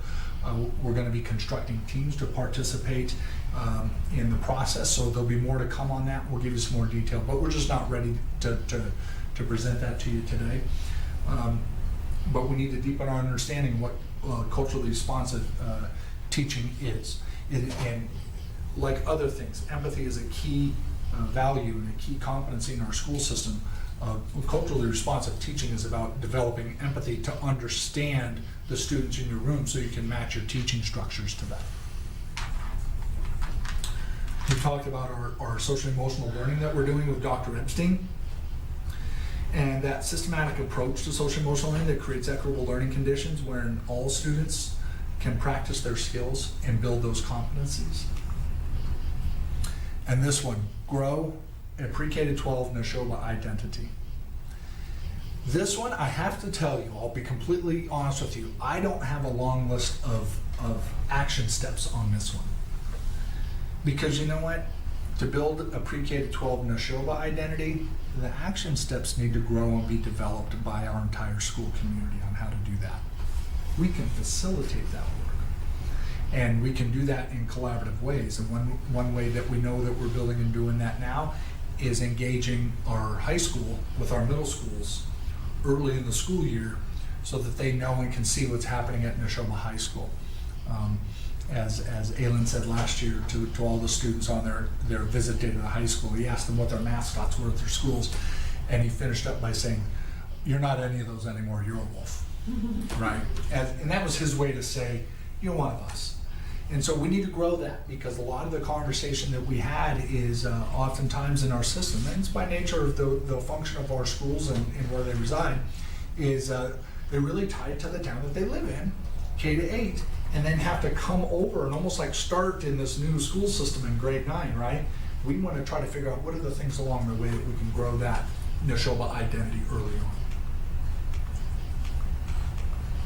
I did it again. So some things to point out here. We're working with Panorama right now. You were presented in Dr. Boynton's entry plan, the Panorama data around some of the things that were happening at the high school. We're expanding that, grades 3 to 12, Ms. Friend. We're expanding that grades 3 to 12, and so we're working with Panorama right now in developing those surveys, so look forward to some future presentations on what we learn about our students. We'll be taking a couple of dipsticks on that so that we can sort of have some change over time data to look at to see what changes throughout the year in a student life and their perceptions of their work in the school system. So be looking forward to seeing some of those highlights.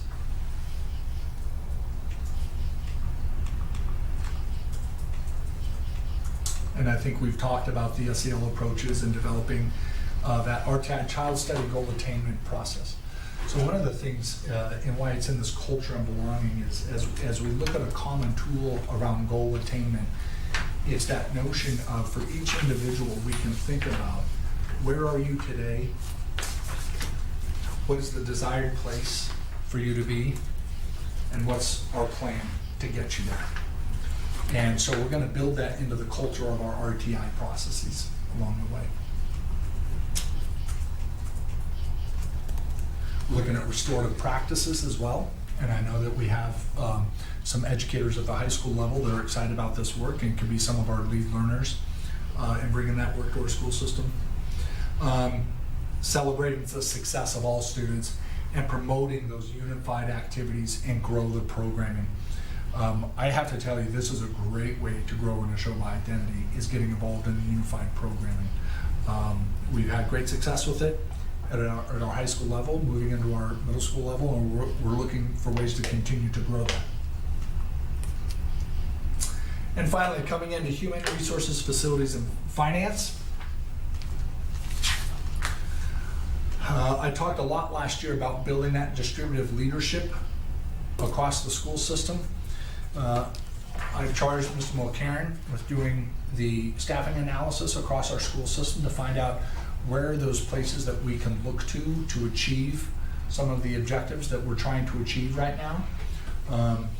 We need to articulate our priorities through the budget. So as we come forward and in the budget workshop in January, what you're going to be seeing is this is what we're advancing forward in the budget, and here's how it's tied to the strategic plan. We talked about retention through my professional practice goal, and those commitments we need to make to professional development. And the last two components you can see are the draft initiatives I'm asking the committee to adopt.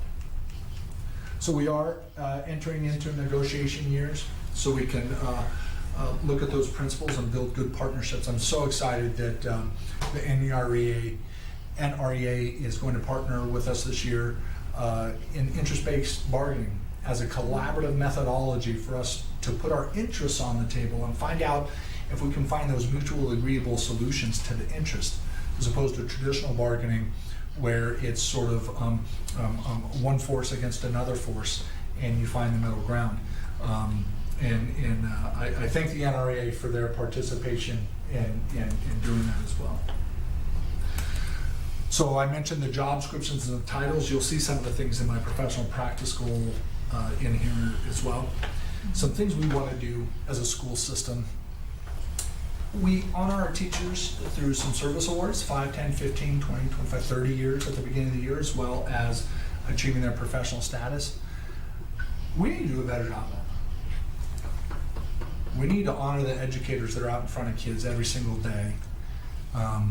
That really they put their heart and their soul into their jobs, and we got to do a better job of honoring who they are and finding out what are those authentic ways that we can connect with you, honor you for your professionalism and your commitment to students. Because once we hand out those awards at the beginning of the year, we don't do anything in a systematic way to do that. It's dependent upon, frankly, the moods of people.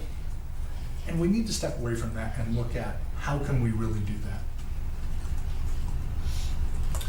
You're going to be learning a lot about our school system as our future Director of Business and Operations will be coming forward with his entry plan in October, but later on in the school year, findings and next steps. And from that, I suspect Mr. McCarron will be advising us on maybe some updates and some specific pieces we need to be adding to this bucket of our strategic plan moving forward.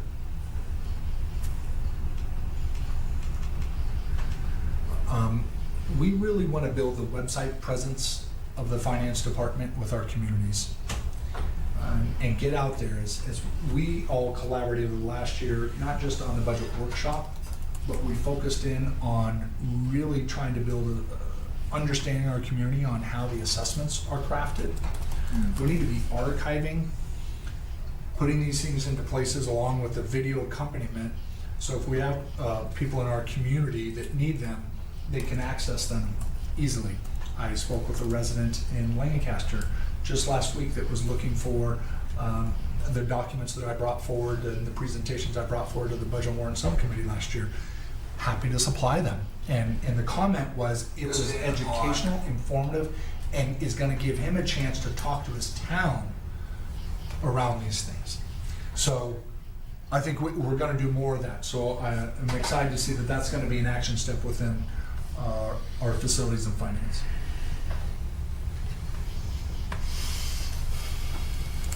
The collaborations between the Teaching and Learning Office and Business Office are critical. We've learned this already. A simple example is the submission of the federal grants for Title I, II, III, and IV services that has been submitted and accepted by DESE, and they'll give us any guidance if there are any adjustments. I don't anticipate they will. But it's a great example of how those two departments have to collaborate together in order for us to make good plans and execute the strategies we need to execute for our students. And a bullet here that I think is important to look at is it's this bullet: engaging with experts to analyze school facilities to identify technology needs and physical plan concerns relative to school safety. I have to tell you folks, I am not a school safety expert. I'm an educator. Our teachers are educators. They are not school safety experts. And we have training for teachers for events that we don't want to happen. But it's not our careers. It's not the degree of expertise. We need to engage with those who are, so that we're getting the guidance and direction that is going to make our faculty, our staff, our students, and our families feel safe and secure in their towns and their schools. We also need to engage that way for the physical environments. And so we're looking at some possibilities on how we can be looking at an engineering consultant, for instance, to come in and take a look at our facilities and our systems to advise our school system, Mr. Frieswook, and our business operations department, to inform what we need to be thinking about in our capital plan, as well as forecasting out the anticipated, expected retirement of systems that are always inevitable, so that we have a good framework of what that looks like, so that when we build our capital plan, we're building it in a manageable and tiered way and that is responsible for all three of our towns.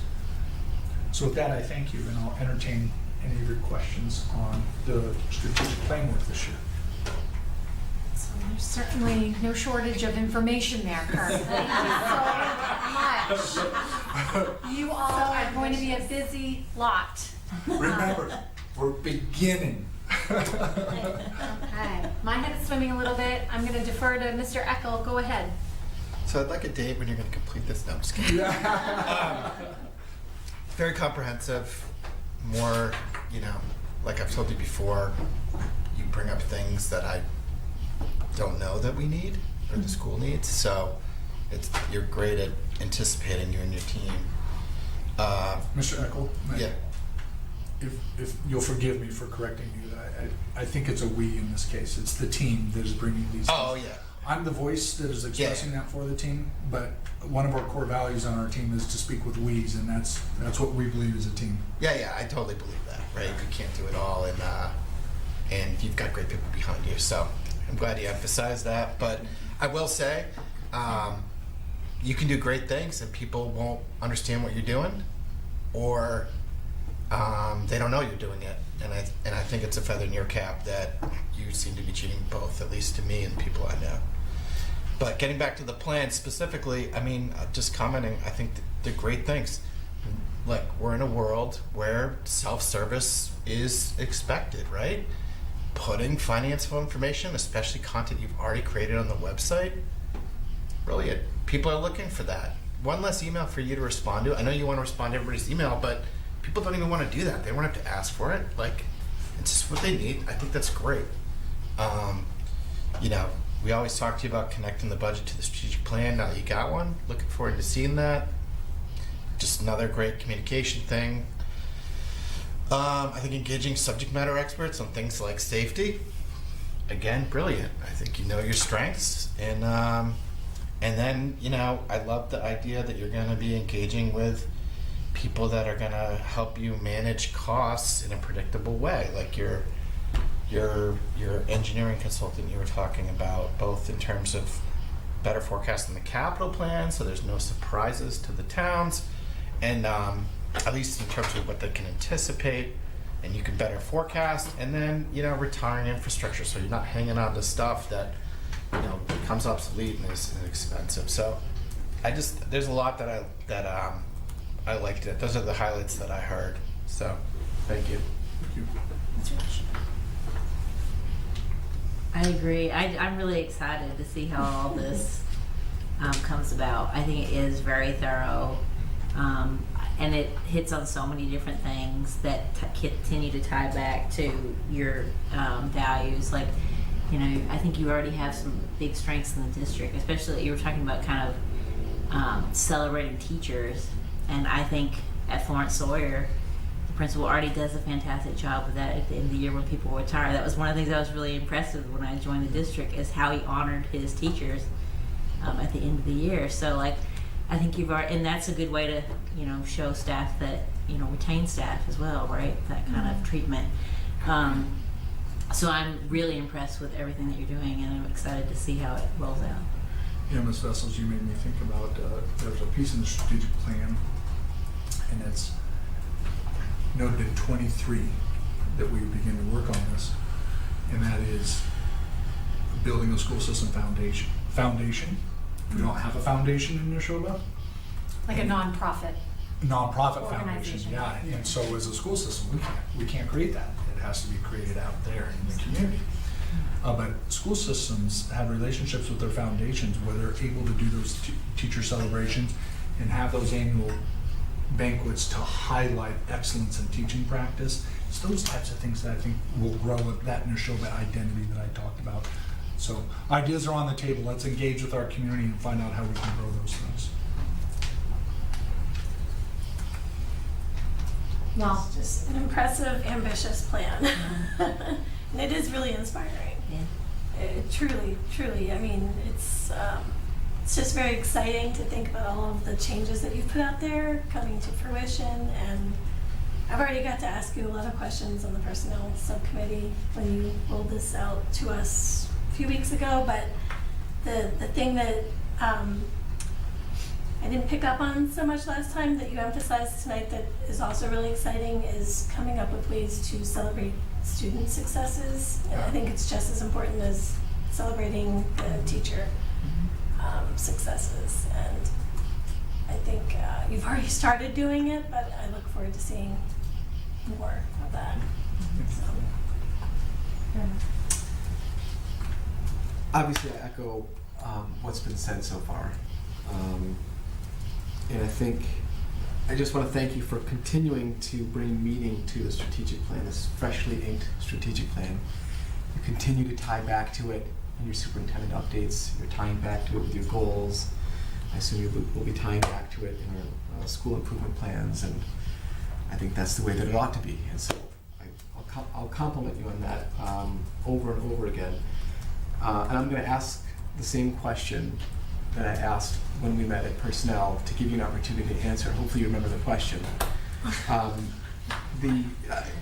Hopefully you remember the answer, but It's rash. I'm going down the list of questions right now, so I'm struggling to reach for which one. I feel like you'll get that though. This is, as Ms. Cohen said, this is really ambitious, and I would say beyond ambitious. I would say almost audacious, in the most complimentary way possible. Good. And my only concern, and it's a real concern if I'm being honest, is that we have, you have stretched yourself out too thin. That there are so many of these action steps. You could have consolidated 10 of these action steps into 2, and we would have said, this is a fantastic set of goals. So, realizing that you said that, you know, a lot of this is sort of in the beginning stages and doesn't get completed, how do we know that, you know, in May, in our evaluation, that you won't have said, this was just a lot? Yeah.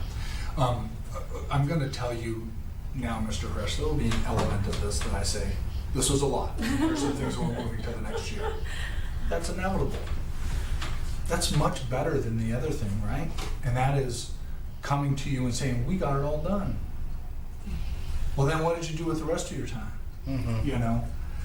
And so I think it's good. I like that slogan, be audacious.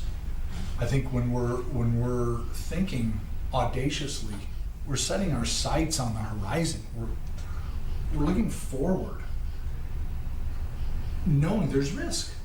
There's risk that we're going to fall down, we're going to trip, we're not going to hit something, and we're going to get up and go again. I mean, we need to model for our community and for our students what it means to have grit, stamina, self-reflection, empathy, and you do that through your work. So why I hear what you're saying with the if you will, the size of the plan and the depth and the detail of it. I'm going to come back to what I said earlier to Mr. Eckel. This is a we effort. And so in the construction of the action steps to this plan, I did not sit down at my computer and write action steps and hand them out to the team. It was the opposite. We met Thursday or Friday after school ended as a team. We laid out our summer calendars and we said we're coming together on July 27th with our action steps. Comb the strategic plan, find where your department is spoken to in the strategic plan and develop your action steps. And then they were aggregated together into the plan. And then we consolidated where we found some redundancies or clarified some language. So it looks big, right? But many hands make light work. Mm-hmm. And when we have people in multiple departments that are leading these efforts forward, you can count on that we're going to be moving forward with these things. I'll tell you right now, the place I'm most worried about, Mr. Haresh, is in my student learning goal on curriculum. We're going to strive to get as far as we can with that incredibly audacious goal. And it is an audacious goal, right? And we're going to try to get there. And we're going to work hard to get there. And what we're going to come back to you is, I'm not going to come back to you and say we met the goal or we didn't meet the goal. I'm going to come back to you and say, this is how far we got. Now you tell me, where are we? And then we build on that, right? We build momentum and we grow on that. I think that's what a learning institution does. We learn from our practice and our experiences, and that helps craft and grow our plans, our goals, our relationships. Thank you.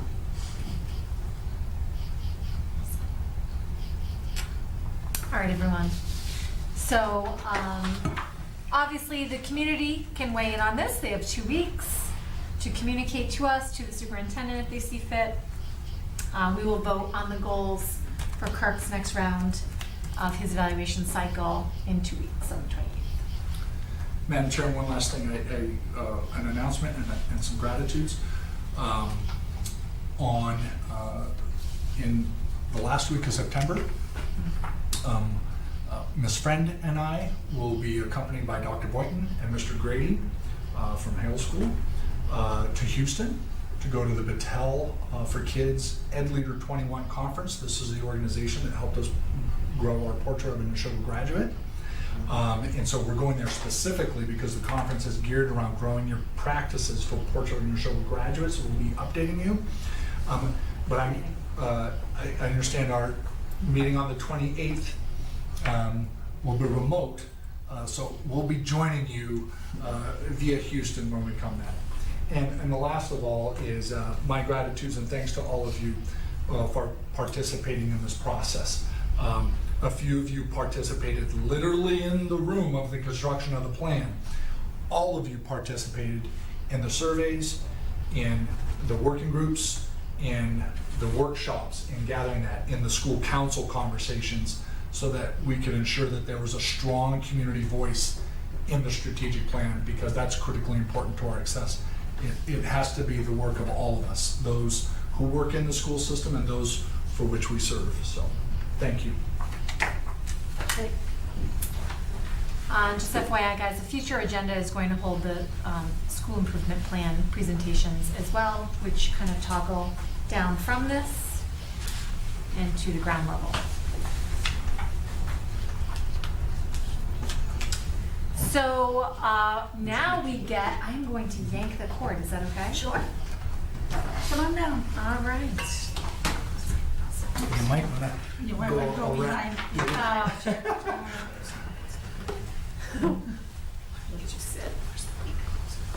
All right, guys, so the next thing on the agenda is talking about our protocols. At the retreat, you guys may remember that we had a conversation around our protocols and revising them. We came to conclusion on all but 3. Does everybody recall this? So it's just occurring to me that this is not in the meeting materials. So if you guys could look to the board behind you, Brett and Sharon, and everybody else just glance this way, you'll see that what happened was our communication subcommittee got together and they were tasked with managing the language around these remaining 3 protocols that are that we were not in agreement on. And so we kicked it to that subcommittee. They are now bringing back to us revised language that they think is suitable. And so I think that we're going to spend just a few minutes here, maybe 10, talking about these 3 remaining protocols. Everybody clear on like the objective here? Yeah. Because once we can settle these 3, then we can adopt the protocols wholesale. So I'll just give you a minute to look at the old language, which is in yellow, and the new suggested language in blue.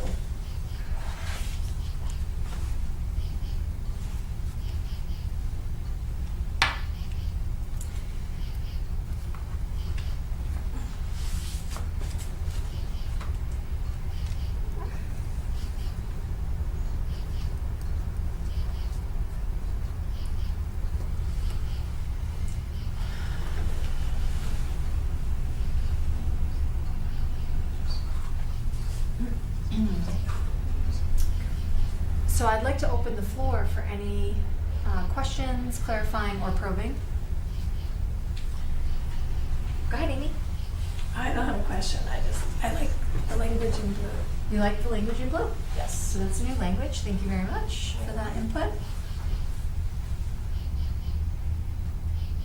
So the superintendent and the school committee recognize the importance of proactive communication. Therefore, the school committee member has questions or concerns about an agenda item, they will contact the chair, or will ask the chair to add an item or just shift the agenda in some way, shape, or form.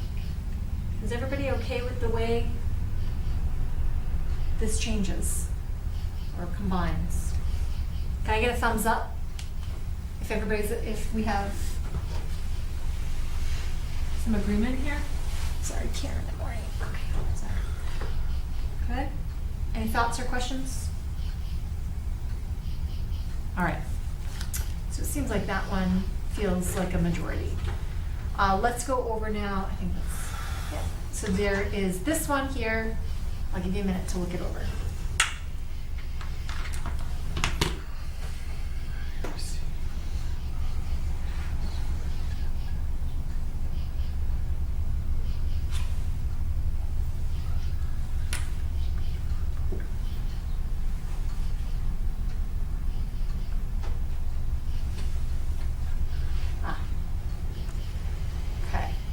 So, questions, concerns? Go ahead, Amy. Was this one of our existing protocols? No. Yeah, I didn't think so. These other two are new, the last two. So go ahead, Amy, can you explain a little bit? Yeah, no, those were just the two that there had not been anything there. So this is new, and it was based on like the MASC recommendation. So this is what we call a model protocol, that we did not have anything of this sort. And so we would be adding this to our protocols. If I have just a quick comment. Yes, please. I don't know how the rest of the committee feels, but I love the language in blue because, number one, I feel like it streamlines communication and makes it consistent. And as I said at the retreat, I frankly think that it protects the superintendent. And I think that's entirely prudent. Any other questions? Yeah, Maureen. Is important defined anywhere? Yeah, great question. Let me just say questions and concerns. How about relevant instead of important? Or just, I think questions is fine. No, instead of important, put relevant. But who's to determine what's relevant? Who determines what's important? So Well, who's right. going to take that? And just go like, Oh, you want to delete that? Oh, okay. yeah, and go like that. Thanks, Maureen. Does it need to say something like, if appropriate, if determined, the superintendent? So I don't know about future chairs, and I can't speak to previous chairs, but I put everything on my list. I tend not to filter stuff too much. I should have been more specific. In the second sentence, should it say, if appropriate, the superintendent will investigate and provide all committee members with information needed or information? I actually think the loop should be closed regardless. Okay. Even if we think it's a silly question, or Kirk thinks it's a silly question. You should close the loop with me or with the committee, May I comment? please. I like this language. I think I expressed at the retreat the need for this. Does it leave room for two things? One is there may be an issue pertinent to your town, and I do plan on re-engaging with our town rep structure. We need to schedule our town rep meetings. So we'll have that communication, but that is a communication where the superintendent has requested you, right? So, and the other piece is in terms of some of our key committees. So for instance, with the school building committee, it's essential that Mr. Gleason and myself work directly on that.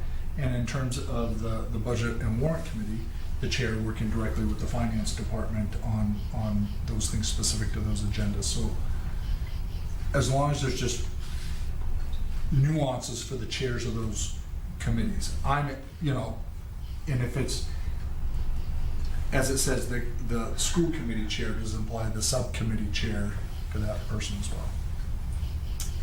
So we could add, unless otherwise arranged.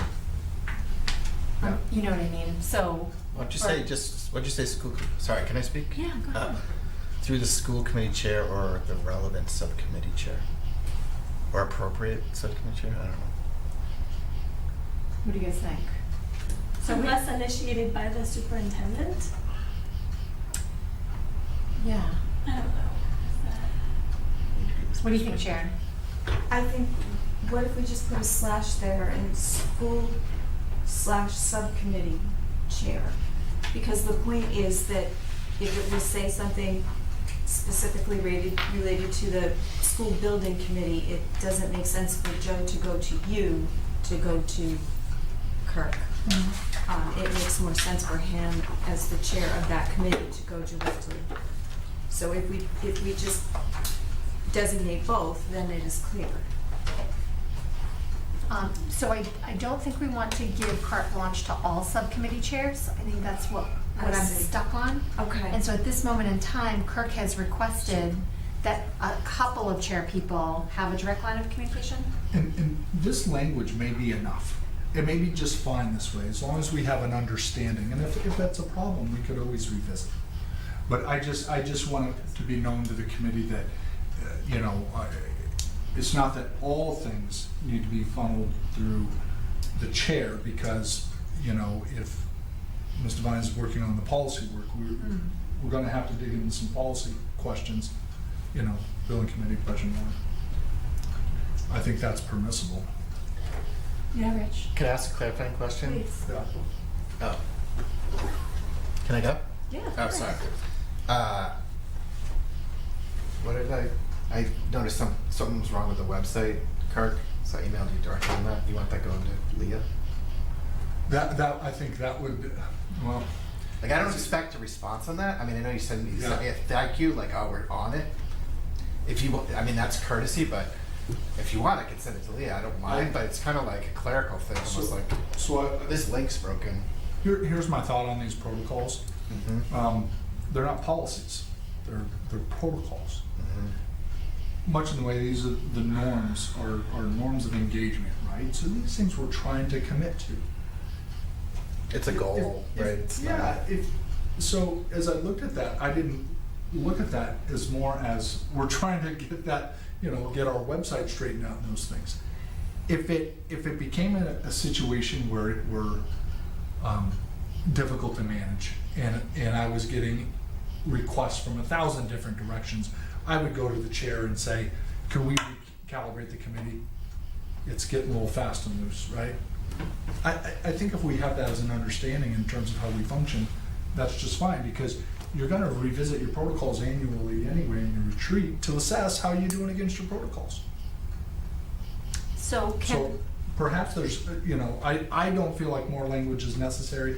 I was simply just trying to communicate to the committee that in terms of my practice, I'm not expecting that fine degree of rigidity because we have, important work we have to get done. So, any other clarifies? I think that for me, if we have a protocol, then we should just follow the protocol. Otherwise, what is the point of the protocol? So do you want to add language? Are you asking me? No, Amy. Sorry, Sharon. So do you want to add that little nuance, Amy? Is that what you're saying? I think it would provide clarity Yeah, I agree. to the members of the committee. But Look at me. anybody? I don't understand what. So, Joe, as this protocol is written in blue, it doesn't really allow naturally for you or your successor of the building committee to communicate directly with Kirk. It requires an informal agreement, which could become a little sloppy if somebody else were to take your job, So I think what Amy is saying, I kind of agree, is that if we're gonna have a protocol, it should be as complete as we can envision it, and then we can shift it if we need to. So we could add a little bit of language that says, or the relevant subcommittee chair as determined by the committee, or some other language. Do you understand what I mean? Mm-hmm. Just so it's not misunderstood. That's what you're saying, Amy? Yes. I mean,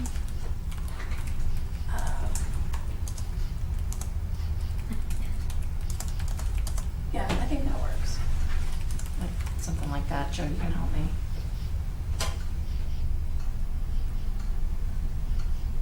Okay, so let's keep it like that for. You want a comma after chair. Say it again.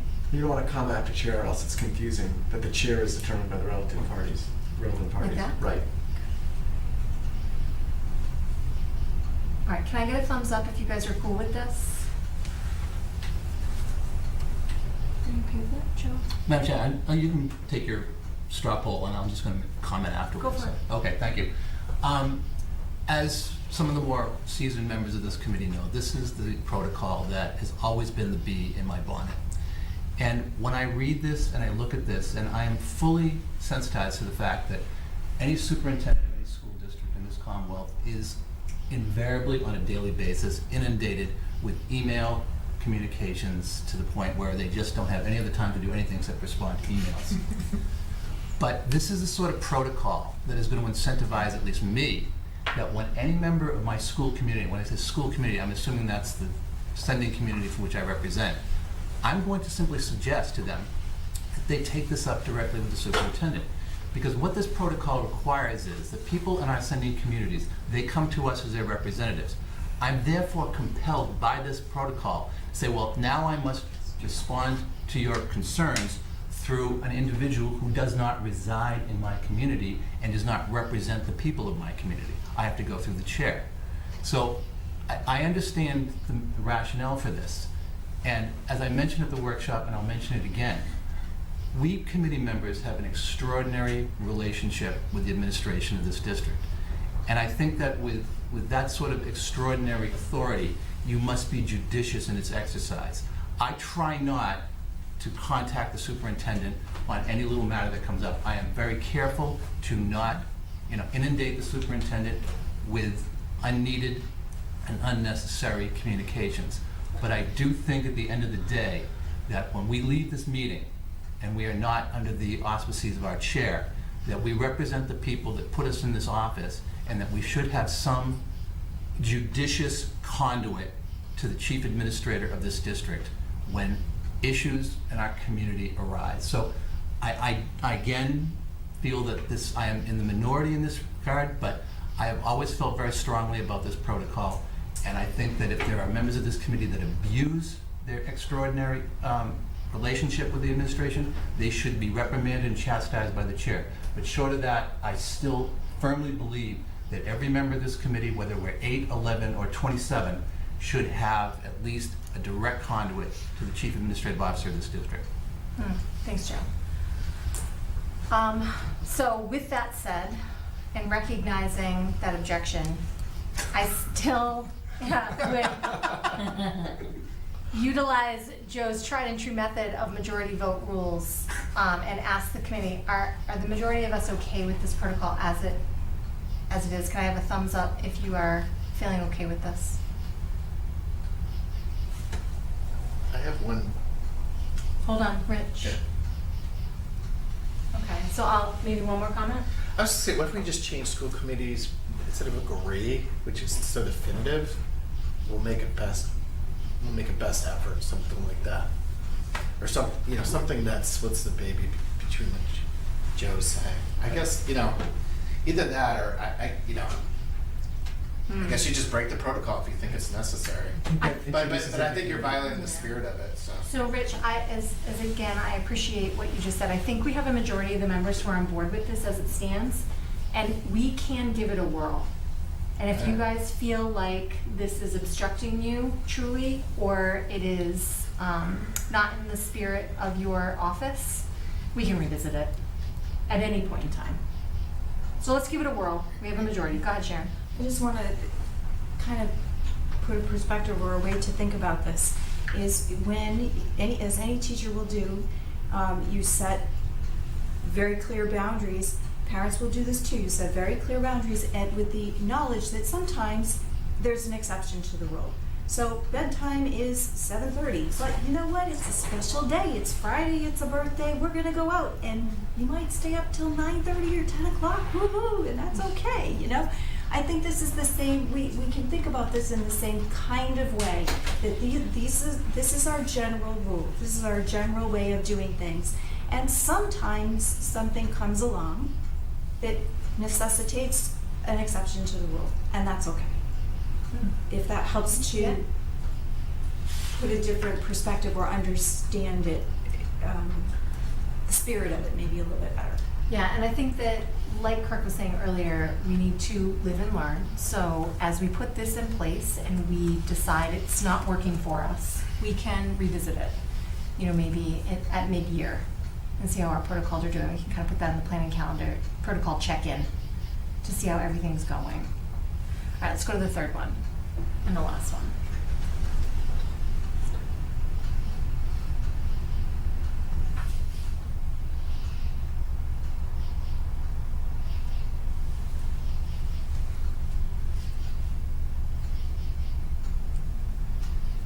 Any clarifying questions? Yeah. Yes. Does this need the subcommittee exception? I'm sorry? Does this need the subcommittee exception? So, Pat, we ask you for things, you give us information.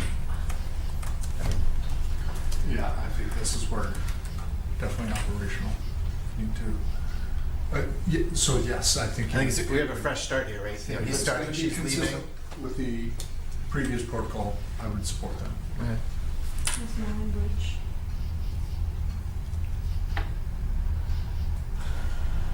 So I think what Rich is suggesting is that we do,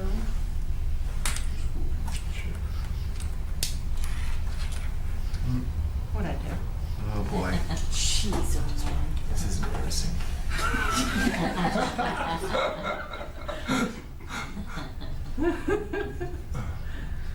See it down there. English teachers, how you feeling about that? Comma placement? Amy, Laura, anyone? Laura, were you in it? I can turn fully around.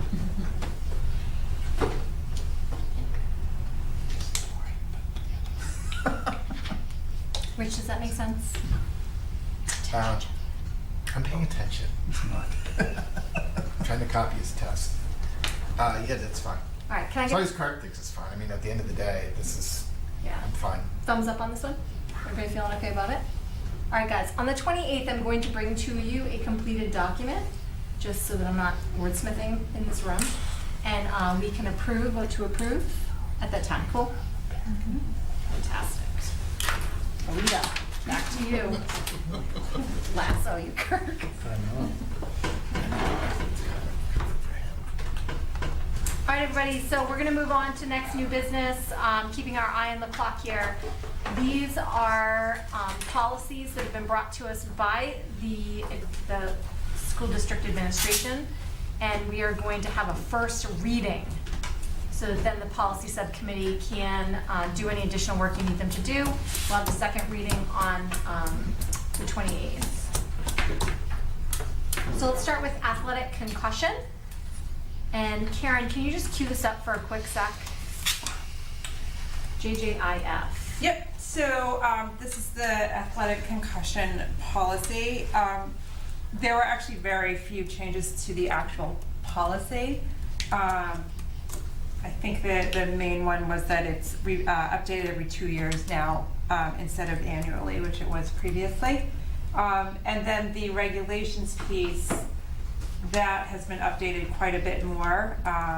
And Leah, you felt that we needed to look at that too, even though it's regulation, not policy, right? So, Yeah, I think that's what we decided. right, so that has several changes in it just in terms of protocols for concussions, etc.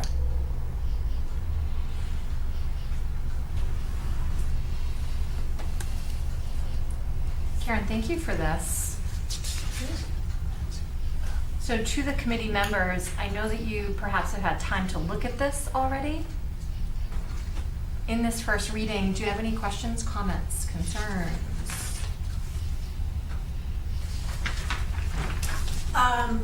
So when I first read through these, I was confused by what the difference, I have a few questions. One, what's the difference between policy and regulation?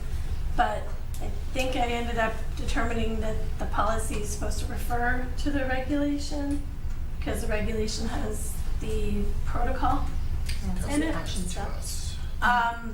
But the problem is that the policy doesn't actually refer to it as far as unless I missed it.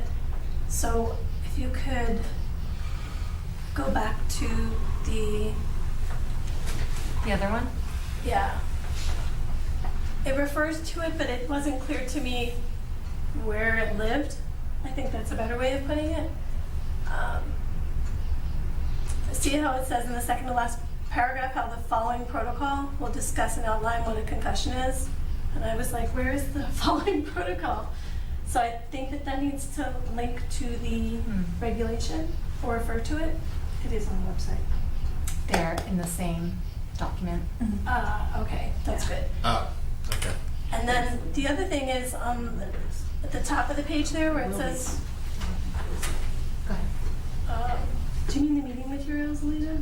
No. Oh, the actual. The policies you guys all adopted a couple years ago. Okay. The first sentence is incomplete in the top paragraph. To return to play as quickly as possible. Yep. I think maybe there's supposed to be a comma there. Comma. Oh, To return to play as quickly I actually think it's just an enter. So I think that goes above, in the paragraph above. No, just kidding. Yeah. Can you scroll up a little bit, Alina? Oh, yeah. Just a tad.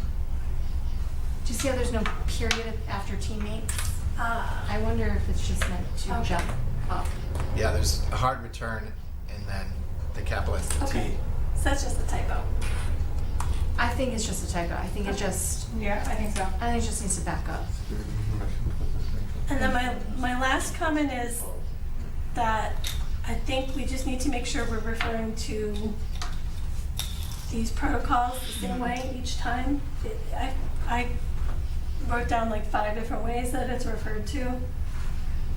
Gradual return to play protocol, return to participation criteria, gradual return to play guidelines.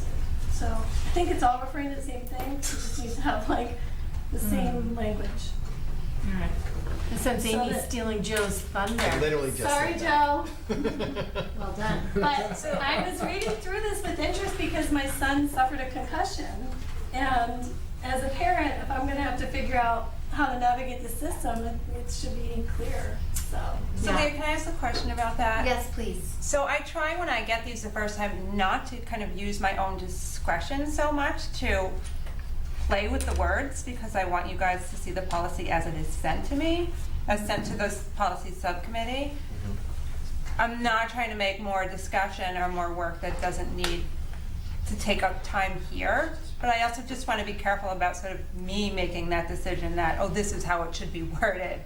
So I am totally okay with, and I know Joe's been very helpful in the past with this about like when it refers to the school committee or the school district or things like that. So I'm, we policy subcommittee can take that on, but should that be something more that's done after the first read so everybody can kind of see exactly as it comes to us from MASC or from any other source? Well, what I would say and what should happen is whoever is asking you to alter the policy should give you perhaps as much feedback as they can. And then I would argue the first reading is to tear it apart. Right, so kind of present it as it is Yeah. given to us And so Amy, and then take a look. and so what Okay. we do is Amy says, can you clean up that language? Karen makes a note of it. Yes, fantastic. And then we just move on. We don't need to belabor it. So thanks, Amy. Go ahead, Raj. I said as long as it's redlined, this is part of your responsibility, so just go ahead and do it. You're gonna be Well, but pressed to it's do what's right. redlined, it's redlined is showing what the suggested changes are that are given to us. Oh, so you're worried So about. then this final is taking the red line and removing the red, essentially. So I'm not arguing one way or the other, I just want to be consistent Yeah. and how the committee wants it. No, I think it's totally fine, Karen, the way it is right now. Okay, The and process, then we'll yeah. kind of do that. So, like Amy, maybe I can kind of, you and I can chat afterwards before we do the second read in 2 weeks, just to kind of get that feedback. Any other things that you would like to see changed in the concussion policy / regulation?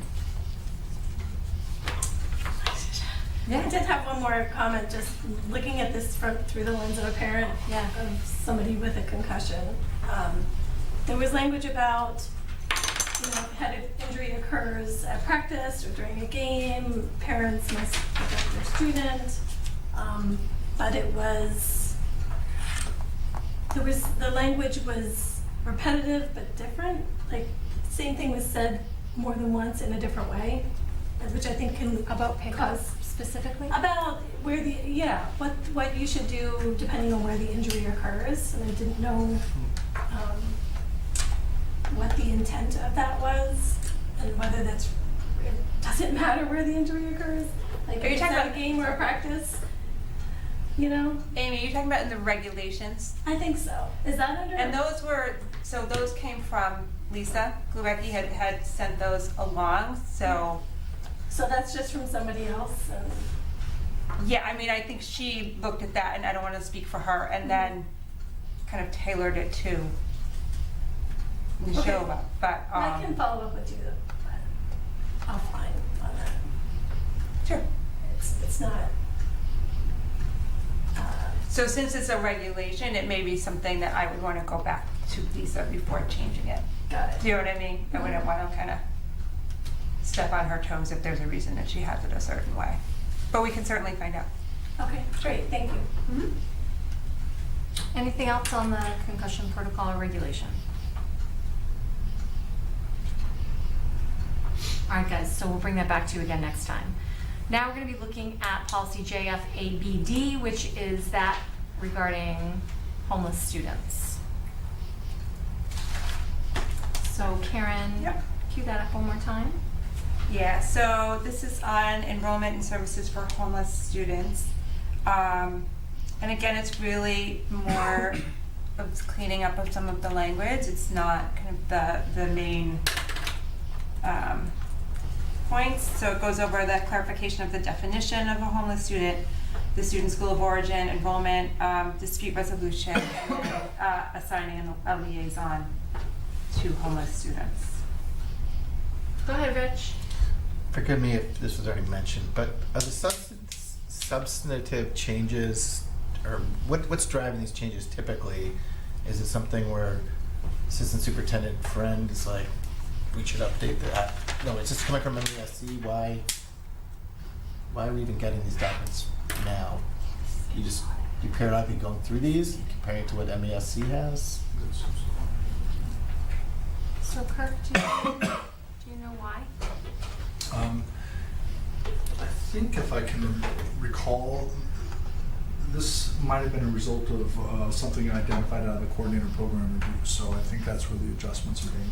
So you just I have some. Oh, go Sorry. ahead. No, go I ahead. just went back to look. So this was, Lisa had gone through an audit with DESI, and these were two policies that needed to be reviewed and approved. I was just generally curious. I didn't know Yeah. if like all of a sudden Dusty sends in a new policy, we get it.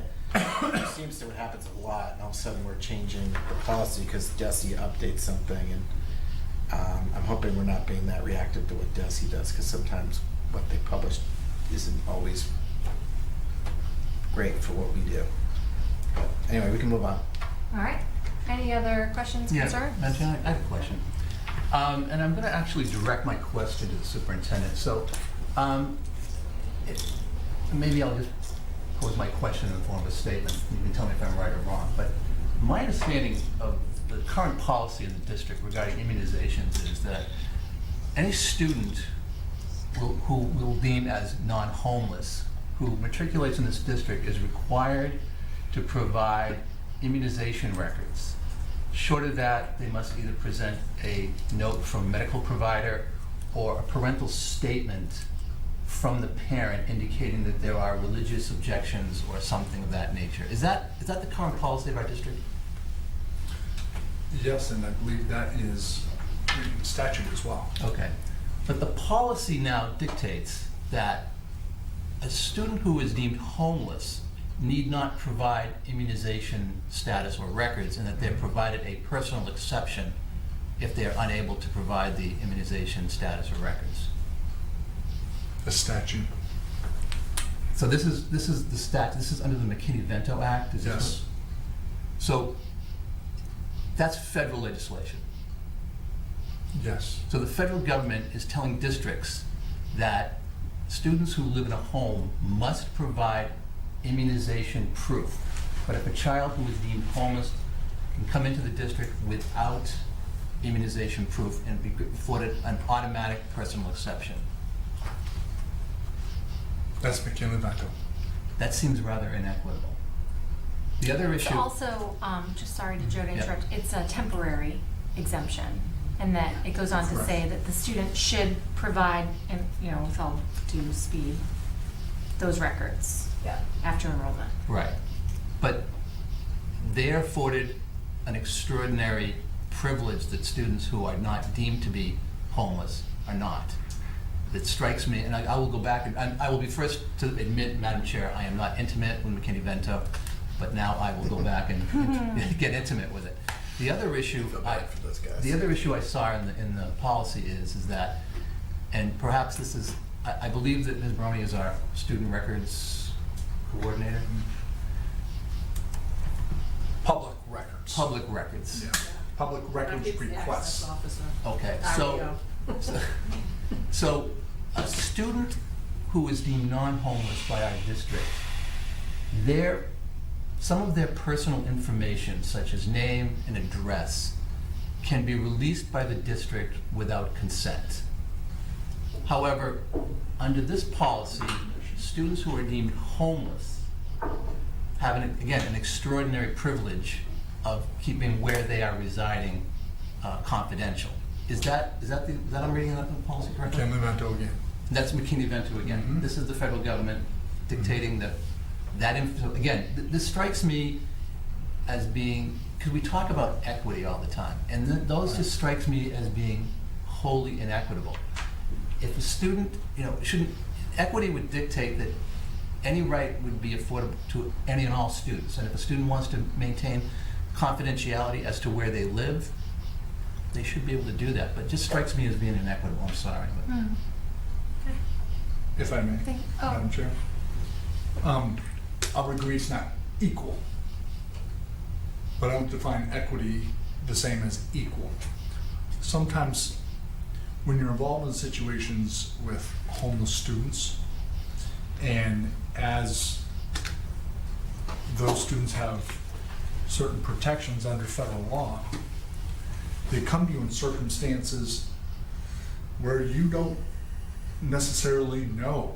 They don't necessarily know, nor do the caretakers necessarily know of those records. Boy, I'm reaching here, so give me some grace if I get this one wrong. But in looking at that, the decision and the rationale behind those legislation is for students, young people who, by no fault of their own, find themselves in these situations, are further victimized in their situation by virtue of the fact that they are homeless and cannot produce these things because perhaps they don't exist. So they continue to be further victimized for circumstances that aren't unto their own. And so equity means they get access to education while we get those things together, because it can take some time to get the necessary things in order that need to be in order and find out, the nature of things.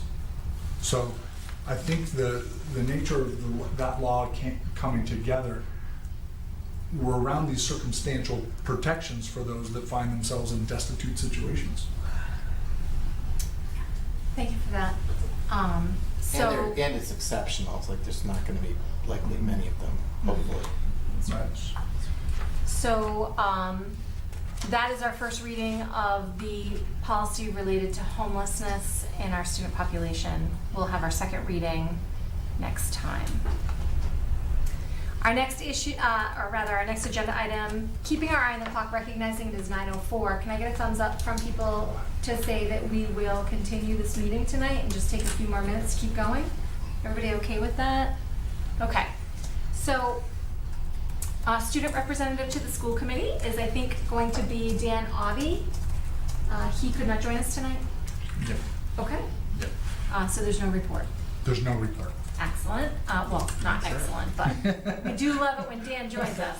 Question, will there be another representative, like a? Dr. Boynton is working with the student council once again on that. Mhm. Yeah. Great. All right, so that plane's getting off the ground. We have no unfinished business as this is our first meeting, and so we're gonna move now to our subcommittee / advisory reports, which again, I imagine might be either short or without a lot of substance, which is totally appropriate. Keeping in mind that the subcommittees are working on goal setting, which is designed to come through to fruition on the 28th. Hoping that the subcommittees can bring their, hoping that the subcommittees can bring their goals to us on the 28th. Everybody cool with that? All right, so let's go through the list. Budget and warrant. We met, the three of us, which is great, and we had a surprise appearance by Pat and our new, we weren't expecting them, but always adds to the meeting, which was good. We elected officers. You want to know who they are? Sure. I'm chair, Mike is the secretary, and Brett is our member. I was trying to come up with something witty, Brett. It didn't inspire me. As will Maureen. And hopefully Maureen will join us soon. And we also established our norms, which, just making sure we knew what those were. And lastly, and in fact we covered some of the things that I was wondering about, just just making sure I'm contacting the administrators directly, if that's cool, rather than going through Kirk. And then lastly, we came up with our goals, and we'll talk about that at some future date. Did you fill out the Google form? Mike, did we do that? No, not yet. They're in our minutes, but that's an easy fix. Fantastic. Thanks, Budget and Warrant. Let's move over to our Communication Subcommittee. Ms. Vessels will report. Yep, so we met last week and we worked on our goal and we did submit the form. We also worked on revising those protocols and getting those ready for the meeting. We talked about setting a time when we're gonna meet regularly. And that was about it. Yeah. Excellent, thank you guys. Our School Building Committee. Thank you, Madam Chairman. The School Building Committee has been on a summer hiatus since June. We are going to have our first meeting next Tuesday. On the agenda, among other things, is going to be a presentation by KBA on building options and sustainability. I'm advised this is going to be a rather lengthy presentation.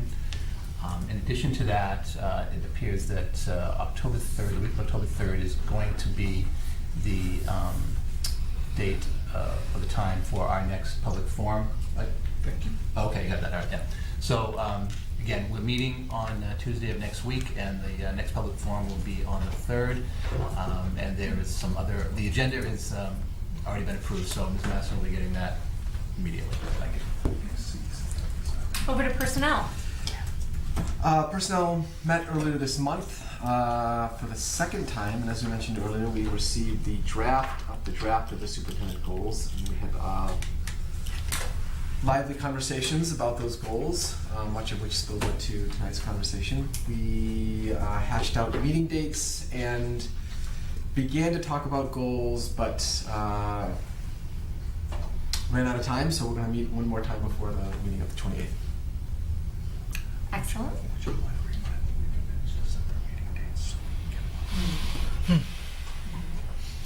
And over to policy. Policy met yesterday, so Amy and I met, and we discussed the goal for this year, and we'll have that ready to go and have it in the Google Docs soon. We're just thinking a little bit more about our action steps. And we touched briefly on the policies that we just went over and set our next meeting date for October. Awesome. So our audit advisory is now going to be chaired by Maureen Mazzone. So thank you, Maureen, for taking that over. Not only is Maureen going to be serving on Budget and Warrant, she's going to fill the role of audit advisory overlord. So she will be in charge of that. That is actually her professional skill set, and I think it's a fantastic fit. So thanks, Maureen, for taking that over. Dear J. Any report? Who's in charge of Dear J? Laurie is still coordinating. Yeah. Laurie Brennan is still coordinating Dear J. They are tentatively meeting next week. I don't know the date yet. Fantastic. Okay, so no report. And then over to our CPAC. No report right now, but I will be reaching out to them. Okay, so just another plug for our negotiation subcommittee. If you're interested, please email me. That would be great, as long as you're not from Stowe. And then, quick note, 2 things. Try to get to Alita as best you can your meeting dates so that she can get that all onto the calendar. If you guys have taken the route of establishing one meeting date at a time, we talked about how that would be okay. Just get that meeting date to Alita as quickly as you can, as soon as you know it. The other thing too is we're going to try our very best to get agendas to Alita with more than 48 hours notice so that she's not up against a wall, and also those materials as best we can. If we could put your presentation into the materials Yes, ma'am. Afterward, and the protocols will also go into the materials. So I think that is it for subcommittees. I'll also share directly with the committee today, but it will do both. Awesome, thanks, Kirk. So everybody, I am going to, I wonder if we're all done up there. Maybe, do we have the planning calendar up, Alita? I actually have not even looked for it. Yep, it's up there. Do you want to see it? Yeah, can you? Are you sure?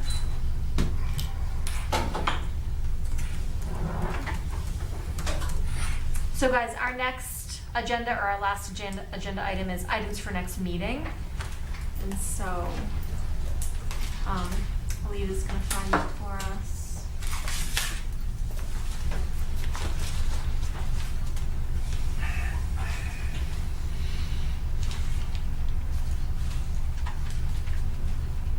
Yeah, so you can see that Kirk and Alita have kind of reformatted the planning calendar a little bit so that we're not doing that weird break inside each cell. They've called it out by meeting date. So hopefully you can make that out. So the 28th, this is what we have.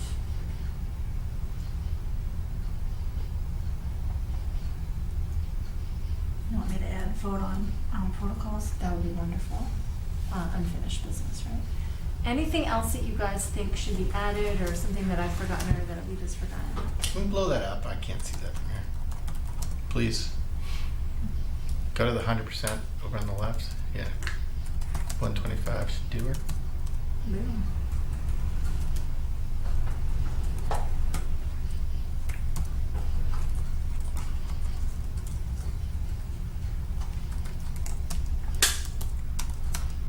Are your goals on there? Superintendent goals? No. Kirk, did you mention something about school improvement plans? They're down in November. November. Yeah, because they're doing elections, then they have to have a first meeting, they gotta review their draft plans, so that's why we always give it in a delayed fashion. Alita, up above in new business, our school committee goals up there. Yep. So, school committee goals discussion. Anything else that you guys want to see on the agenda for the next go-around? Keeping in mind our new protocol allows you to add things as long as there's about 48 hours plus in advance. Fantastic. Thanks, guys. So let's wrap this lovely evening up with a motion to adjourn. Amy got you. Do I have a second? I got you. Rich has it. All in favor? Aye. Aye. All in favor? Can I hear you? Oh, fantastic. Aye. Any opposed? Aye. Any abstaining? All right, the meeting is adjourned.